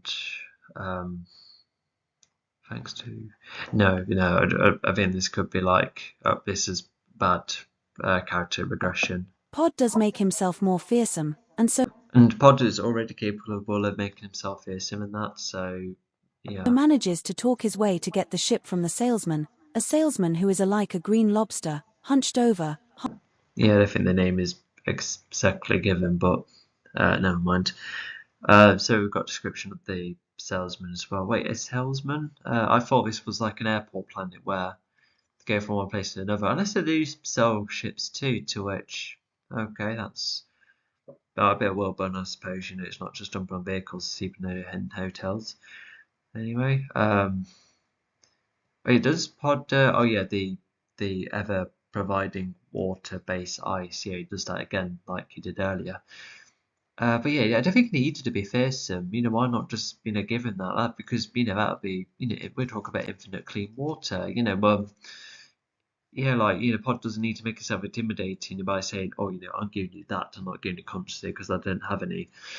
So yeah, this is not a good moment for Pod to demonstrate that. What he could have done is have his nice piece of ways. He knows how to talk more, but then he puts on a more menacing demeanor once he gets to Mechajaw, and then over time Pod realizes that this mean demeanor doesn't work, and yeah, and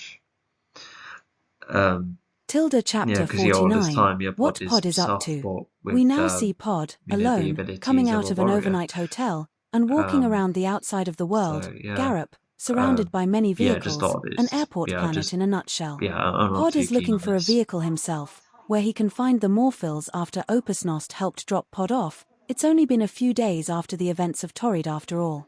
Pod has an eye on a good vehicle, a caravan one where he can sleep. Wait, what? The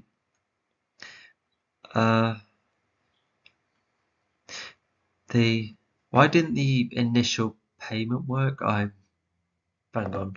But can melt infinitely, which means an unlimited water doesn't work, but ice as payment once again. The payment that doesn't work but can melt infinitely, which means an unlimited water source. Um,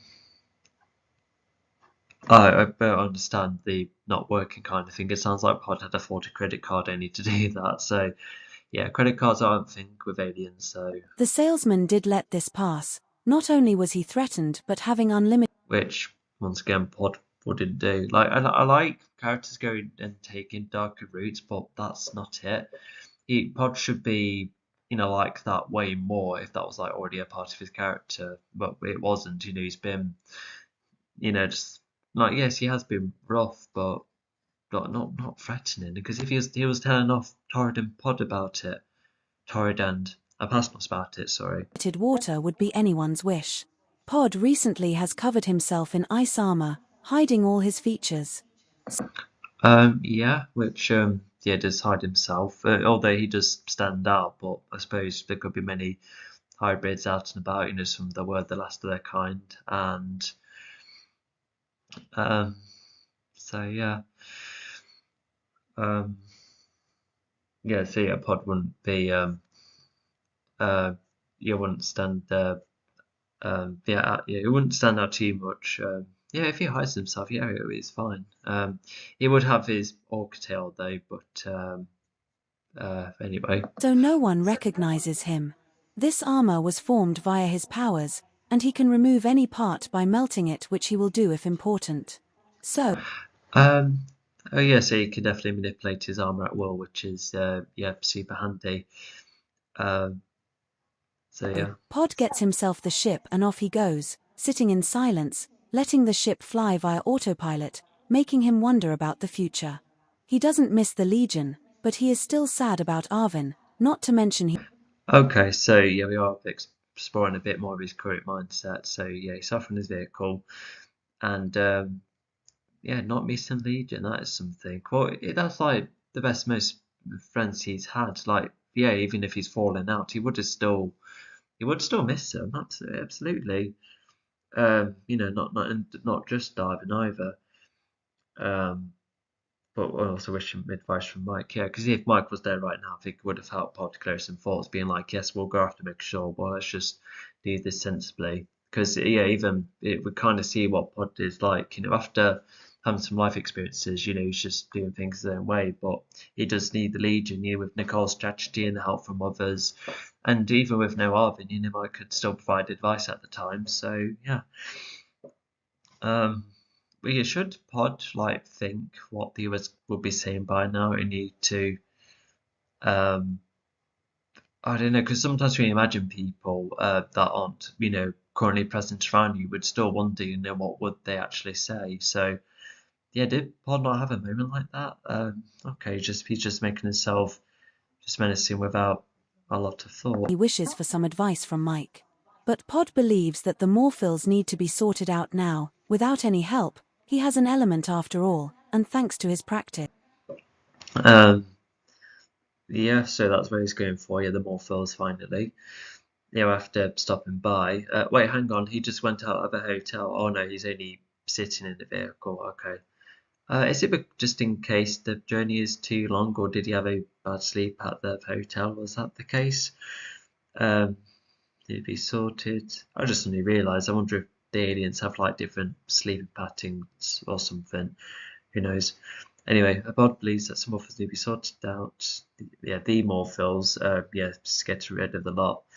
Yeah, and Pod's on his own, and so he's been practicing with the elements, so that's good. And yeah, if he has one element, it makes him quite potentially unstoppable. They fought, well, other than Torrid, everyone else, and Torrid and Sivrog, excluding them, Orphan and Ozona possessed entire elements, and they've nearly won. So yeah, Pod looks like he has a good chance, against Vector. So it's like the premise is flipped, and I suppose to make it more individual story, could have had been a Pod almost like the villain almost because of having a entire element himself. But what Vector still having it is still an easy enough idea, to actually rob it from the good guys. That still helps him stand it out. So yeah. He thinks he will be able to have the upper hand. While the trust between him and the Legion isn't as low compared to when Pod first arrived on Earth, it is more of a case of Pod using his initiative, knowing the Legion may helping against other situations. And he does debate Um, Maybe helping against other situations. Okay, so so let's compare. So Pod, not long ago left his faction after suddenly thinking more so and just not knowing where his place is. And then he was setting with the Legion, trying to, and then he warmed up to them.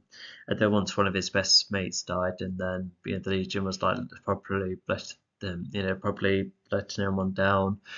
And Pod for a while wanted the Morphos to be sorted out, only for, now granted, sadly nothing in the second book about how he wants to get them out of the way. I wonder what made him. I don't know.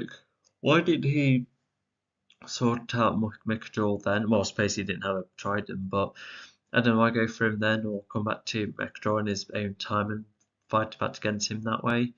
Unless the book one made him think, oh, yeah, maybe I could do this. Well, actually, no, we all can do this as a team. Um, but I don't know. It's just I feel like Pod will be more frustrated with the Legion at this point, considering he knows them. So, although at the same time, if he did literally just leave Mechjaw, then um, then yeah, I can see how that would be a bigger low point, because I think this time, with Pod having more initiative, he has more knowledge, more experience. yeah, he'll know what to do, even if he is, still a bit angry about with the Legion about a couple of things. Um, and yeah, if he's thinking that to the Legion must have an old situation, so I bet he's like, I'm sure they're doing bits and bobs like that still, so yeah, they're not as flawed as they were before. But yeah, because he will know who to trust at all when first gaining more of his own intelligence. Case using his initiative. Yeah, definitely one of initiative. Yeah, okay. 8. Whether he should come back to the Legion or not. With that view, Um, I don't think he's gave enough time to explore that idea, but um, yeah, maybe there should have been a moment where he thought, maybe should I go and pick up the Legion to finally go against Mixture? But no, I think he's still not, still mad at them at that point where he's like, no, I don't think I'm going to. Anyway, so, debate whether the Legion should come back Legion or not.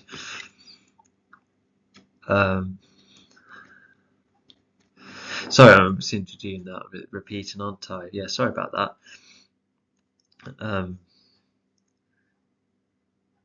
But yeah, I think he really wants to do it on his own. I think that's the point. he then starts to prepare himself, putting on a mindset where he will be showing no mercy to any Morphils, especially Mechajaw, both nervous and keen to fight.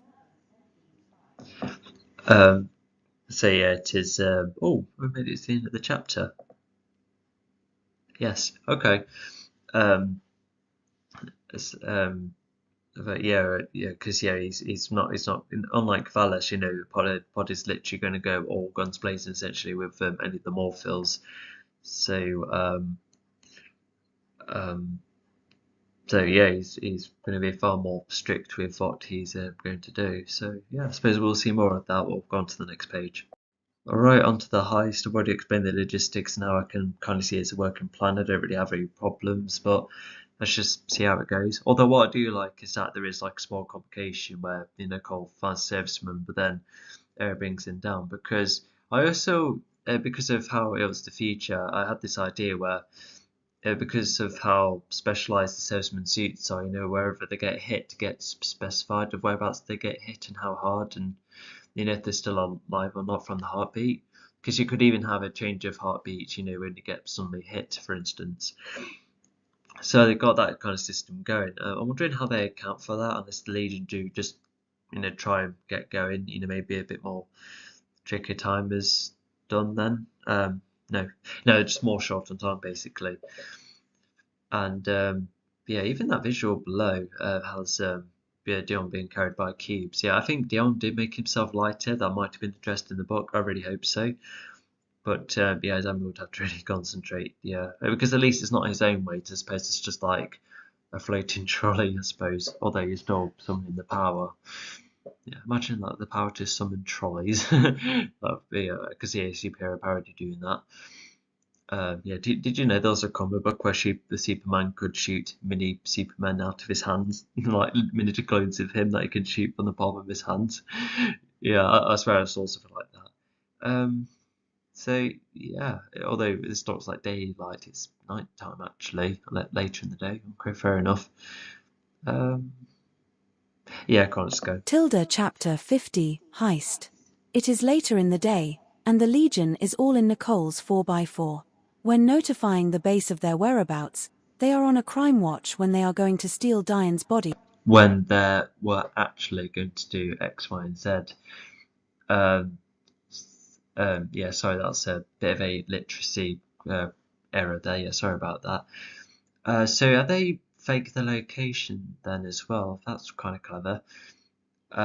Notified when the base is at. Well, if it's like later on in the day and there's nothing else happening, why don't the Legion just say, or well, if they can't say, oh, we're at the Legion building, because otherwise they'll be checked there, but if they're going to go elsewhere, well, hopefully they should be allowed to, travel and explore, and maybe they could, if AI is a thing, for instance, they could like post like fake photos or something. Yeah, that could be something they could have done, but at least these little bits and bobs are being accounted for. You can definitely tell I was watching all sorts to make me think, okay, I do need to account for all of these if writing a heist, for from the instance. base.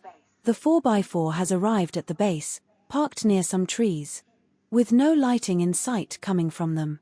With the servicemen spread across the earth if not stretched across, with the Legion having no missions given to them, this Wait, hang on, I thought Retron was telling, I thought the Legion would give them like all the missions, that's how busy they were, unless the servicemen had a lot to balance with too. Well, if there's less servicemen, whether a lot of them got hurt from the battle or, resigned because of, because with what happened to Tide was horrific. I can imagine some people not wanting to go through that again and have that responsibility. With no lighting in sight, yeah, around trees. So yeah, they must have turned off the car lights as well. Yeah, that's sensible. They're well hidden. So salesmen are spread across. So yeah, it's just probably eyes everywhere as well.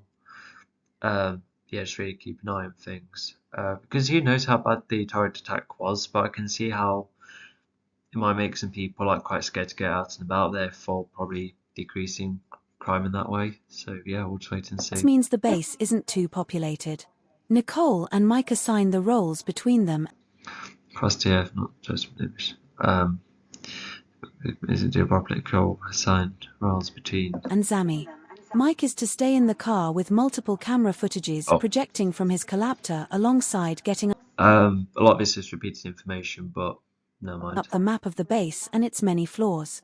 Zami is Map of the base. Oh yeah, we can see that being the case. sent to the room where Diane is, and It most likely will be a digital map too. Diane is bonded in a machine where Diane is kept in one spot. Almost A machine as well. Even the storybook attempted to visualize what this machine would look like.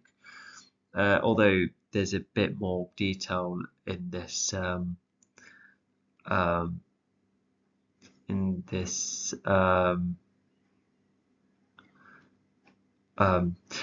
on. So, yeah, the storybook showcase what the kind of device Dion was trapped in, but the novel explains how this device works and how that kept Dion in one spot.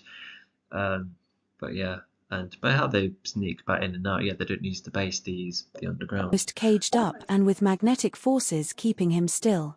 Zami is given the computer. And yeah, it's almost like a good procedure. Like even if Dion is turned off, then yeah, like just in case he wakes up, he's at least restrained massively, and no, maybe this magnetic force could be hindering Dion. It could even be Nitro as well. That could be something. Maybe that's why they don't have. I don't know. Maybe there should be like laser turrets inside, or stun ones at least, to keep things under control. Or like a load of lightning. The Tron trap he did before. I feel like there should be more to the protection, just in case Dion does wake up, because this restraining device does sound good, but yeah, there should be more to it. Like I said, turrets, zapping, energy to stop any of his weapon systems. Yeah, who knows? In fact, if they have Nitro, why didn't? What if Retron says, "Oh, with our Nitro tools and technology, let's dissect him." Oh my gosh, that would be horrific.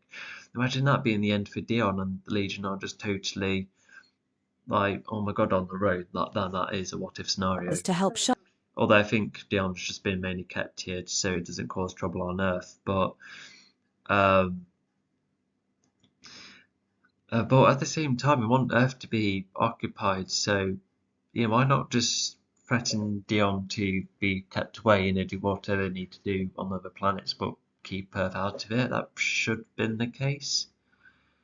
Yeah, not sure. Shut this down while also shutting down any alarms temporarily, and thanks to Zami and Mike. All temporarily, so yeah, just like subtly turned off, and then they'll probably come back up and again once Legion leave or once Dion's out. Would any footage be overlapped? So so that means Dion would look like he was still in there. Okay, yeah, because it's good taking the footage on a loop to make it look like that Zami wasn't in there, etc. So Oh, given the computer shut it down. Okay, so wait, hang on. They will be laptops, really. Firmware like, or just use your coding to hack into it. Mike, any CCTV is also overlapped It's, flaps, to yeah. make the Legion invisible. Zami is to go to this room via the source. Wait, does Mike know he's hacking too? Unless it's just Mike being like, Mike with the Tilda idea, but Chapter Sammy 50, did the action. Heist. Is that It what it's is going later in for? the day, and the Legion is all in Nicole's 4x4. When notifying the base of their whereabouts, they are on a crime watch when they are going to steal. Yeah, that could be anything underground, but yeah, yeah, his he can create cubes that are disposable. So yeah, he's just creating like a hazmat equivalent, just around him. Yeah, to keep himself clean. Yeah, not a bad idea actually. Diane's body from the base. The 4x4 has arrived at the base, parked near some trees, with no lighting in sight coming from them. With the Is the sentence getting a bit too long? Probably. servicemen spread across the earth, if not stretched across, with the Legion having no missions given to them, this Wait, hang on. Like it was said that Nicole was going to keep looking around, unless Nicole was just talking about, looking around while still in the car, which, okay, I suppose that's something because it could, Nicole could have stuck around and be like, oh, Mike, maybe put the laptop away with the CCTV, just in case Mike gets distracted. But no, Mike is telling her to get out of the car to cover more eyes everywhere because the CCTV can't catch everything, probably not even computer ones and computer ones, no, futuristic ones, sorry.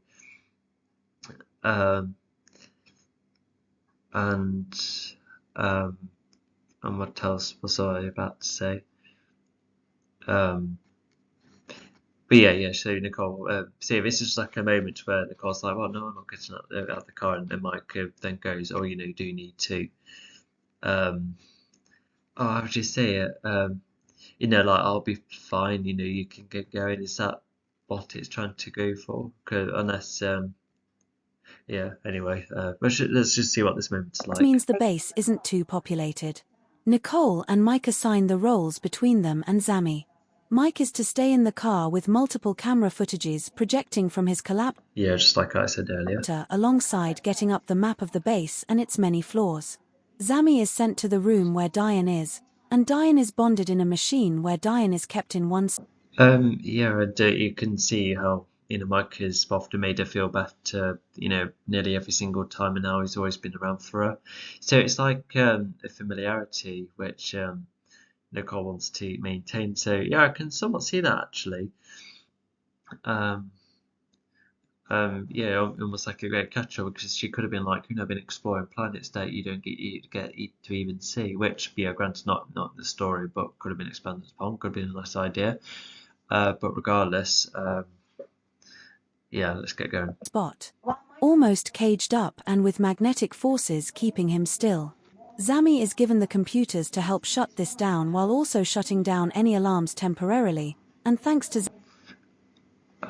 Yeah, I think the reasons are still okay, because still see where both are coming from.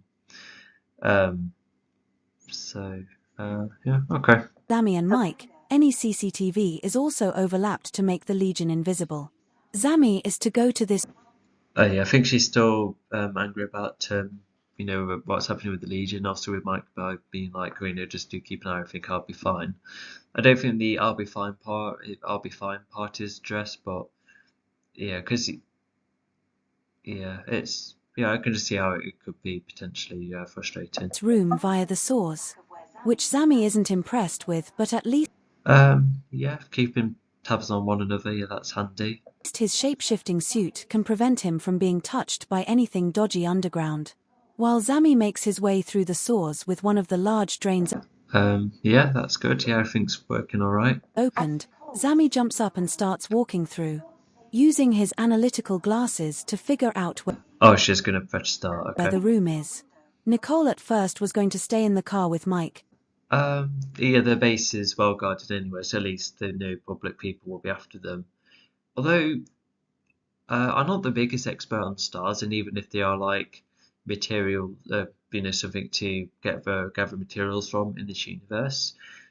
But I don't know, would stars need to be in a more like built up area, just in case they emit radiation or something? Because, oh yeah, I'm not sure. But also to be seen in plain sight as well. There's something about that that doesn't seem very practical. But you never know. Maybe more like one of the rooms it becomes like. Well, there's already back in developing rooms anyway, as they explained in book one. So, um, yeah, and nearby window. Okay, let's see what Nicole does. Keeping an eye on the base from the car while Mike had his head down, but Mike advised her to sneak around to get better angles of outside the base. Areas which the CCTV Well, okay, that was easy. Well, CCT is overlapped overall. may not be able to capture. Nicole at first is disappointed, after spending time with the Legion for so long. Oh, she has a bag. Okay. A waist bag. Oh, could it be like a bum bag? Where it's just a Velcro. It's not like a bag over your shoulder. Is that what that's implying? Also, she must have. She either needs a massive bag, or this star is conveniently small enough. Um, that I'm not sure. I think stars are small enough because if Dawn just needs to crush one to regenerate, but it's not. But the stars aren't explained what size they are, so that too is a bit unclear. She wants to spend more time with Mike considering how much of her life has been tainted. While Mike understands how Nicole feels, Well, as in the right machine to take a lot of it down. I think that's what I was trying to explain. Sorry about that. Nicole needs to do something more than be a help to Mike. She needs to use more of her power, Was the bars explained earlier? sneaking around instead of sitting in a car. Nicole, in some anger, ends up getting out of the car, and despite the anger, she keeps out for anything suspicious while also Yeah, I think I must have read these novels before creating these illustrations, but yeah, I do like these other bits and bobs. The details, it's carefully put. Yeah. keeping track of where Zami is at as she uses her collaptor. Later, Zami reaches the room and goes Did D not cover the iron too? Never mind. I thought he was able to dispose of the cubes as well. Because I don't know if you can't really dispose them, otherwise that's where they could be like, well, hang on, what's somebody been doing leaving cubes in the sewer? So yeah, how would he clean himself? That's where Pod's really needed, isn't he? With the water powers. Yeah. Anyway.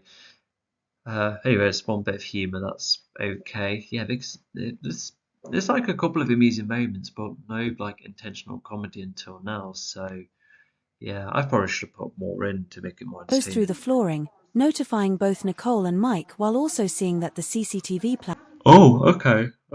Well, so wow, okay. To use it to clean, that's quite a stretch. I don't know how that would be possible. Like I said, you need water and soap. plan is working. As Nicole was sneaking around, she thought to take the chance to fetch a star. Oh, here's the. Oh, okay. So despite um maybe the serviceman was too close at a point where, oh no, we might have to take him down because if he sees us at this moment, like, yes, we have new completed the mission, but we still don't want any eyes as we're leaving. Is that what that was going for? Um, Possibly. Um, yeah, maybe that was the case. Um, because for a second I thought that the serviceman came after all of the attention had been gone, because maybe it was better when Zaman was about to leave the ground, for instance. That would have been a better placement, actually. From a nearby area, seeing it through a window, a room full of collected stars ready to be used. As the room isn't open yet, Nicole decides to unlock the window from the outside, quickly go through the room, fetch a star and quickly exit the room. Yeah, absolutely, yeah, because because if your suit helps showcase whereabouts you've been hit, then yeah, it just helps clarify all sorts of scenarios. Hiding in nearby vegetation next to the bed. Because, for instance, because as people sometimes get hit and they're like, oh, it's a fine pain, it can be walked off, but you could have the guys in the queue to be like, wait, hang on, no, your injury is like a lot more serious, abandon the mission now. So that's where that could be useful. She puts the star in her waist bag and keeps a lookout. Meanwhile, Zami sees Diane. shut down and stuck within a machine, he finds the right machine. Oh, she's being stealthy. And um oh wait, so hang on. So the serviceman alarm system is irrelevant to the other alarm systems. I thought it would be temporarily taken down the lot unless what the servicemen have is its own kind of system. I suppose you only need to disarm from afar the alarms of this specific serviceman, because you want to disarm the lot because you never know, some servicemen could get hurt, and because of the lead and turning that feature off, that would cause even more trouble. So I could probably infer that, but yeah, not the best explained anyway. Someone to stop moving. Okay, is that gonna keep him still? Like, well, where is he hiding? Is the arm safe in the boot? Somebody could hide in the car easily. I'm a bit confused about the placement. And Zami needs to carefully shut down each part of the machine, like the bars and the magnetic generators. Yeah, okay. Even Zami analyses Diane and sees that Diane's weight is low, making him easy to transport, which Zami will perform thanks to using his many Yeah, disappointment. Yeah, she was reluctant. Yeah, it's probably someone who's probably worked with a couple of times, so yeah, I can see how she would feel bad from it. But your laser dagger, it's meant to be a blade with like electricity or a laser built in, but once again, like the gun, it's either a um um yeah, like a fatal or a stun mode to it. cubes to move Diane around Yeah, that never has been brought up until now, has it? through the saws. Even Zami makes a quick joke about cleaning both his suit and Diane once the mission is done. Oh, so Dami's still underground. Okay, so that's where he was. Okay. So once Surfsman's down, so they'll rush to the car. Okay. Even Zami forms some cubes to start. Yeah, even if that was like an obstacle within this specific heist, I feel like Nicole reluctantly taking down a foe could um maybe that should have paid off better, actually have some relevance to the story later on, how maybe she could have felt bad about fighting Dion when defend herself, or even Pod. Um or maybe even later in book 5 where she feels bad then. Um okay. Anyway, they're off. Getting rid of all the filth from him and Diane. But as Zami starts to make his way, Mike gets the boot button ready, and Nicole is near the drain, except Alright, that's it to that one. Yeah, let's get going. So yeah, Pod has arrived at the Morphle planet, and yeah, you can see how the descriptions somewhat match here. It's like quite water themed. Some streams, even floating bubbles you can swim on. So yeah. Right. So yeah, we're going to see how Pod responds to this area. What it's like with the Morphils. So yeah, let's see what the chapter's like. Tilda Chapter 51, Pod's New Home. In the meantime, Pod has made it to the planet of his race, and the world is still the same, mainly a But does that mean the Morphils then jumped onto another like to another planet? Has Pod managed to see both planets? Is that what's the case? I'm not sure. It's just because I nearly forget that Mechatol gets involved with 2 planets. But anyway, wait, Pod's new home? Wait, no, yeah, he shouldn't. Wait, is it a new place to him or not? I'm going. Both the chapter and this information is contradictory of that. Anyway, yeah, Pod's new home. In the meantime, Pod's made it to the planet of his race, but it's still the same. Yeah, so I already talked about how that's a contradiction, but we still get a nice description. blue land, full of streams and massive bubbles in the air, full of water which defines gravity. Pod still remembers what the previous Morphil world was like. Remembering seeing Oh, okay. Wait, so did they both look similar, or oh, you must have been to both. Okay. it within the Green Ape's GPS technology, while also finding out that the Morphils are inhabiting another world, but one that is slightly Um. Oh, close to one space. Yeah, I can see how that world could be, slightly hidden somewhat. Um. Hang on, let me just go back. which defines gravity. Pod still remembers what the previous Morphil world was like. Remembering seeing it within the Green Ape's GPS. Remembering seeing it. No, I think that's okay for sentence. But yeah, you got the Green Ape technology, which he had earlier, since book 3. And let's see, GPS technology finding out. But also, yeah, it's like the it looks like this GPS is like detailed enough to, show that it's near under space, how it could be like, hard to find a specific location, or, how it's, these, what the population of each world is like. So it means that the other planet's empty, unlike this one. Okay. Yeah, let's get. Oh, so yeah, the GPS is barely explored. Um, yeah, on space has been hardly explored. So yeah, I guess that's a good reason. Yeah, because I think Google workers do generally travel around areas. Oh yeah, of course they do to, um, to get every place they can within planet Earth. But yeah, maybe the same applies to here, where the Green Apes must have ships or something to Tilda Chapter explore the 51, whole of Pod's space, but new maybe they home. struggle to go In through the under space. There meantime, could be all Pod sorts has of other made it to the planets out planet of there, his race, and the for all world we is know. still the But same, if mainly a blue land, wait, hang on, full if of this planet is streams and under massive space, bubbles in could the they air, see full of like water cosmic which storms defines more often? I gravity. can Pod still see that being the remembers what case. the previous Morphil world was like. Um, Remembering seeing it within the Green Ape's GPS okay. technology, while also finding out that the Yeah, I Morphils just are felt like we should inhabiting see the another full world, working of but one the that is slightly GPS. hidden due to being closer to underspace, which the GPS has not fully explored. Pod is somewhat amazed by the world, wishing it was his instead of the Morphils, and he prefers it more so than the Yeah, at least we get to see what both planets are like, because whilst this one kind of acts like the Morphel's main area with the floating water, but the other one is like a ruin-based one. That's where they fight Zion for later on. So that world's like set up, ready for book 5. Yeah, because book 5 introduced like the camos and fractures. Well, actually, no, the book hints that before, so that's fine. So I feel like the only total original thing is the camos, yeah, which only show up once. Yeah, could have played a bigger role maybe, like help Zion for etc. But never mind. It has like some kind of role, but yeah, it's just like a very brief one nonetheless. Uh, anyway. ruin-like world, which does give him a lot of rough memories of when he used to be messed around by Mechajaw. Oh, yeah, here's this other thing as well. So, the Varanix situation. Sorry.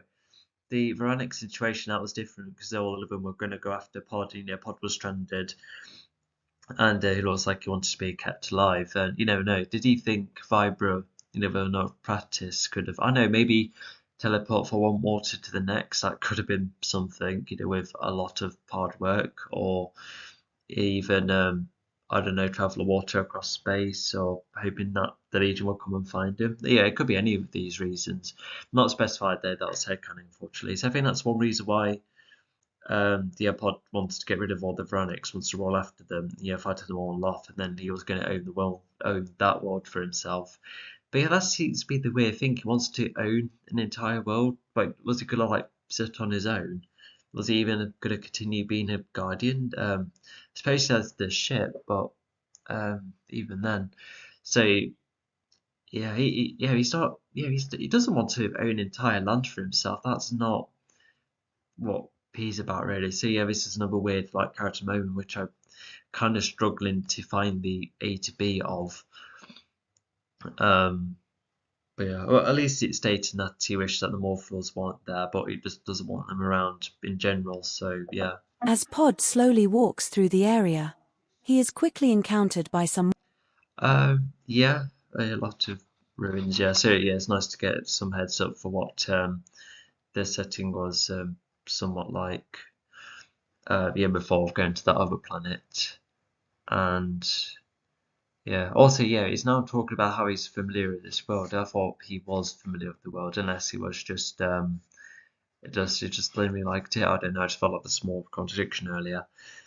But he likes it around. I like the floating water, and that's the anyway. Morphils, the same ones who helped Mechajaw. hang on, put someone made to the Welsh right, rough and Maze used to be messed around by Mechadraw, yeah, which we've heard about a couple of times. So as Pod slowly walks around the area. With the obsidian swapping. Now, the Morphils are shocked to see another Morphil but a slightly different one. No thanks to Torrid's influence, Pod Okay, what were they doing wandering about? Maybe, so maybe you could infer that what, when Mechadraw's doing all of that playing, maybe that was, um, what happened, the first chapter then happens seconds later in this moment, like, treating the other part as like a flashback almost.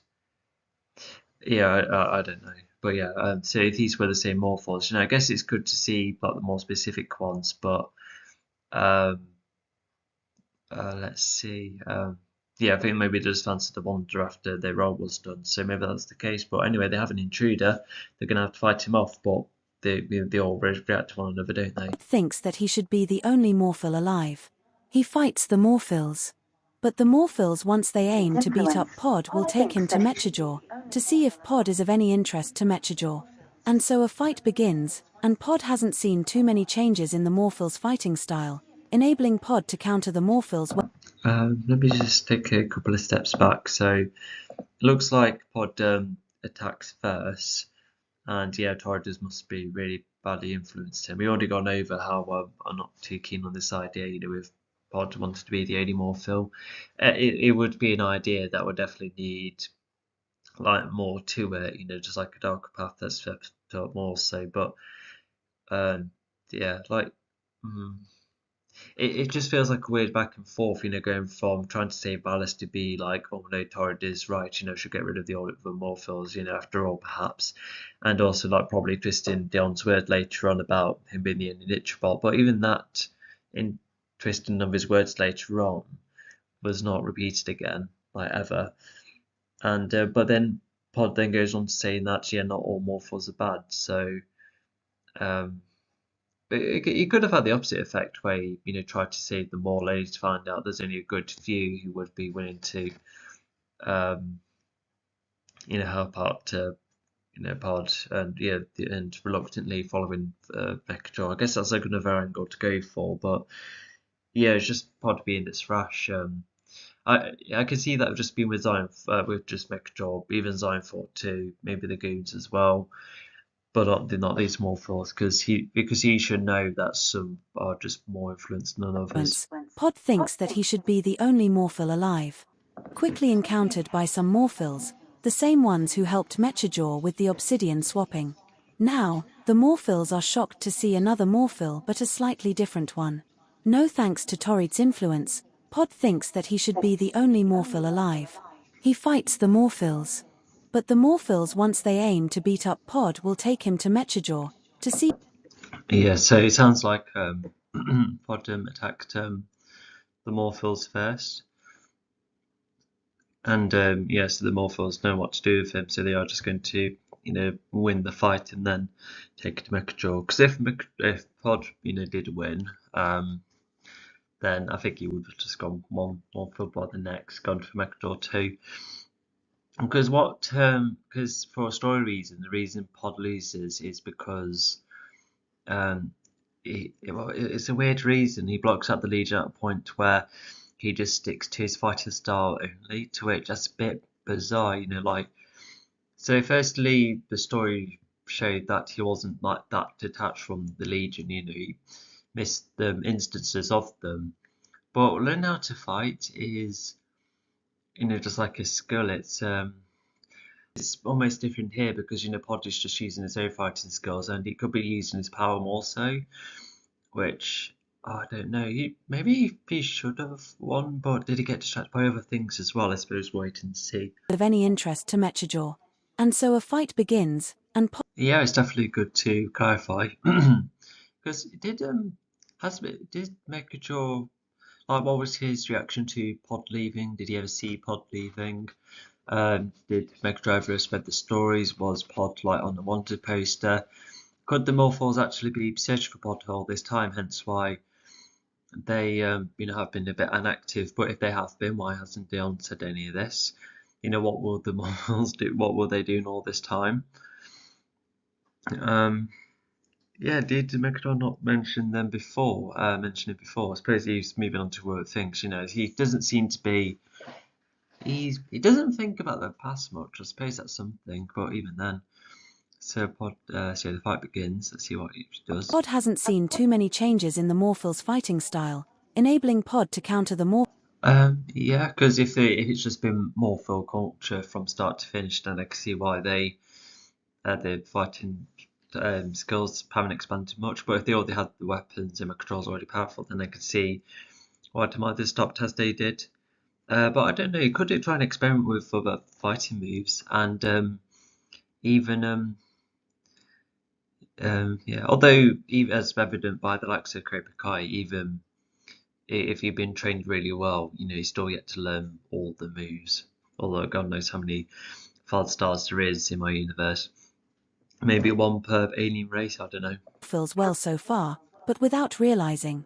Pod has been trying to forget about the Legion at a point where he has focused on his fighting style without as much acknowledgement of what he has learnt from the Legion in terms of additional fighting moves, putting Pod at Yeah, I've already gone in over for why that's not the best thing to go for. What could have been a better reason actually is that he does use the Legion fighting moves, but then he has a point of, oh god, like maybe being distracted, having like a moment of, shall I come alone? So those kind of thoughts could distract him. And then when he thinks of the Legion again, maybe he might have grown a bit very negative or more of a positive or negative arc by being like, oh, the Legion can help me as the fight moves become, more useful and knowing how to adjust them in your mindset. But it could go for a more negative route where, you could use the fight skills to, body them Tilda almost Chapter and 51, maybe Pod's new might be home. angry at the In Legion the to use meantime, them Pod has made against it them to the planet later. of his If race, going for a and the darker world is route, still sorry, the just going same, for mainly a alternative blue ideas. land, full of streams and massive bubbles in the air, full of water which defines Um, gravity. Pod but still yeah, I thought that was remembers one what the reason I thought previous of, Morphil but world was like. yeah, Remembering but yeah, seeing it not within keen the on this Green Ape's reason GPS anyway. But I technology, do like while how he does also use the finding boost out later that the on, and it Morphils inspires are you with inhabiting Morphles. So another yeah, world, but one that is slightly hidden due to being closer to underspace, which the GPS has not fully explored. tad repetitive, but it's a bit weird. It's like yeah, it's like saying, oh, he's not going to use everything that he's learned, but he's still got his handy trident. Yeah, I find it a bit of an odd line. Pod is somewhat amazed by the world. Using the trident. Anyways, using all sorts of abilities, which is handy. Wishing it was his instead of the Morphils, and he prefers it more so than the ruin-like world, which does give him a lot of rough memories of when he used to be messed around. How many Morphils are there? Is it like quite a big crowd? Oh, Morphs start coming in because of the communication spell. Okay, so we can imagine there's going to be numerous. Even the other Morphos would be like, where have you gone to? And would the other Morphos be told? Like, would everyone be told? Would Megador even been told? Oh no, okay, Megador just sees this, okay. By Mechajaw. As Pod slowly walks through the area, he is quickly encountered by some Morphils, the same ones who helped Mechajaw with the obsidian swapping. Now, the Morphil Yeah, it's good to clarify who it is or was. Just to like make sure and check. It's always good to do things like that. Yeah, you never know. Maybe no, maybe Megador could be like, this could be Pod or even a Legion member will go confront him. Could even lead to element answers. So, really, that's just the inference I've got. But yeah, I should have outlined that too. are shocked to see another Morphil, but a slightly different one. No thanks to Torrid's influence, Pod thinks that he should be the only Morphil alive. He fights the Morphil. Yeah, I've kind of gone over why the whole like killer instinct kind of mindset is kicking in. It's a bit too drastic. But luckily enough, he hasn't gone for anyone. Maybe if he did, I think like, But the Morphils hang on. I feel like if he did do it, then I think he would go and stay tough. Or what have I become? So yeah, but lucky that the Morphals managed to stand their ground. Also, yeah, I just forgot to see in the mini Morphal positions down below. That's quite a variety. Anyway, in England blows, but Morphal is already hard to fight. Yeah, even if Pod's more powerful and even Megador too, yeah, I can see that. once they aim to beat up Pod will take him to Mechajaw, to see if Pod is of any interest to Mechajaw. And so a fight begins, and Pod hasn't seen too many changes in the Morphle's fighting style, enabling Pod to counter. Okay, so they use Nitro. Okay. I thought that it would be interesting to go for other types of materials, but here's the thing: unless because Nitro is important at a point where it's worth mentioning, but is the actually I think any materials worth mentioning. Depending on the story it's like, because if the story does focus on the materials, then yeah, of course. It's like in a fantasy film where they talk about, well, yeah, there's a couple of instances where they talk about what the armor's made out of. You know, sometimes it can just be inferred to be, normal iron or a close equivalent, but sometimes characters will say, oh, this one's like made out of dragon skin, it's super hard, etc. So he gets into stuff like that. But I feel like this story I've done is puts more of an emphasis on what certain things are made out of, which is it's just good to clarify, I suppose. But I suppose the war feels where Nitro, very basically, which could be an opposite to Retron, he's morphing into technology. So yeah, that's definitely already one reason why these defenses do not work. The Morphles well so far, but without realizing. Pod has been trying to forget about the Legion at a point. Oh wow, yeah, cool. Yeah, so he knows how to dodge them. Yeah, that's kind of smart. Where he has focused on his fighting style without as much acknowledgement of what he has learnt from the Legion in terms of additional fighting. Yeah, I can imagine that hurting. Yeah, oh wow. But yeah, I think it probably is up to the numbers as well, because I don't think him diminishing his fight skills is necessarily the problem. Like, I don't think. Well, no, he's got his super form. Did he not? Maybe he should have given himself the concentration to then make the super form and then go ahead. Yeah, because no one's going to be able to do anything. None of them are as powerful as Torres. So yeah, maybe he should have done that. Yeah. Oh gosh, I ruined the stakes. um.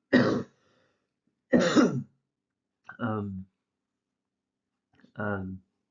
But yeah, I think maybe it is just like the number of morphos that's making him like nearly lose. Moves, putting Pod at a disadvantage. But Pod having the trident does give him some advantage. Using Should be a full stop after Wild. trident is to burn the Morphles in any way if they get too close, freezing any Morphles and using them as platforms alongside water to try and wash any Morphles away. Thanks to the community. Okay, so that's one reason for distraction. So yeah, you probably sees loads of hostile morphos, already. They've probably seemed threatening, hence why Pod started fighting immediately. Maybe that should have been specified because Pod struck first, which is, yeah, I don't know, it just doesn't sound like the old Pod. Um, even, but yeah, and I'm not sure if this is simplified or not because, yeah, Pod sees a morpho that's, not as hostile as the others. I think that you would like pick up upon, but would you be that distracted? Would you be well, actually, yeah, because if the other morph has been hostile and you would get him one that's acting a bit odd, not really fighting and seem reluctant, then of course you're going to be like, Because, oh yeah, even Twilight Eclipse, there was this moment where, I'm not sure if you've seen those films, but yeah, there's this moment where there was definitely one that was reluctant to fight, but because of how standoffish she was, some of the main characters are like, we won't go for her. And yeah, thankfully they do leave her alone because they do try and spare her, but the higher council or whatever it was, yeah, they already had the conclusion of, oh no, she has to go too. Which yeah, that was quite interesting. Maybe I could watch those films to see. I don't know if I still got them on DVD because I used to like the fighting. I'll say that. Yeah, there's some probably cool fight scenes. As far as I can remember with those films. But yeah, I wonder if they hold up. I've heard bits and bobs actually, so I don't think they hold up that well. But anyway, um, but yeah, it probably could be a reason to call Pod off guard a bit. But at a point where he loses, that's probably a bit too far. Yeah, I'm still a bit unsure. But at least we got one other Morphle at least. You know, the clan will be fun. Funny enough, he's even in the storybook because you can see the scratches on his fin then. So yeah, it comes from there. He probably might have his name since then. Communication spell. More Morphles start coming. This Mechajaw sees, figuring that it is an intruder, uses the communication spell. Oh, um, um, but yeah, so yeah, I can imagine that a lot of them closed in on Pod, well, despite his awesome power. I don't know, power loss really, never mind. But if Morphles are like kind of like tanked, etc., you know, some could be heavier or stronger than others. So yeah, they managed to get hold of him and they're dragging Mechajaw along. And yeah, let's see. To demand that this intruder comes to him. Pod is Yeah, which is his own little hut, I think. All right, we'll stop there. So I'm on page 7. So if I reach 9, then that's halfway through the story. Well, in terms of the number of pages, anyway. So at least that's something. Yeah, I'll conclude this another time. But yeah, we'll just stop there, and yeah, I'll see you next time.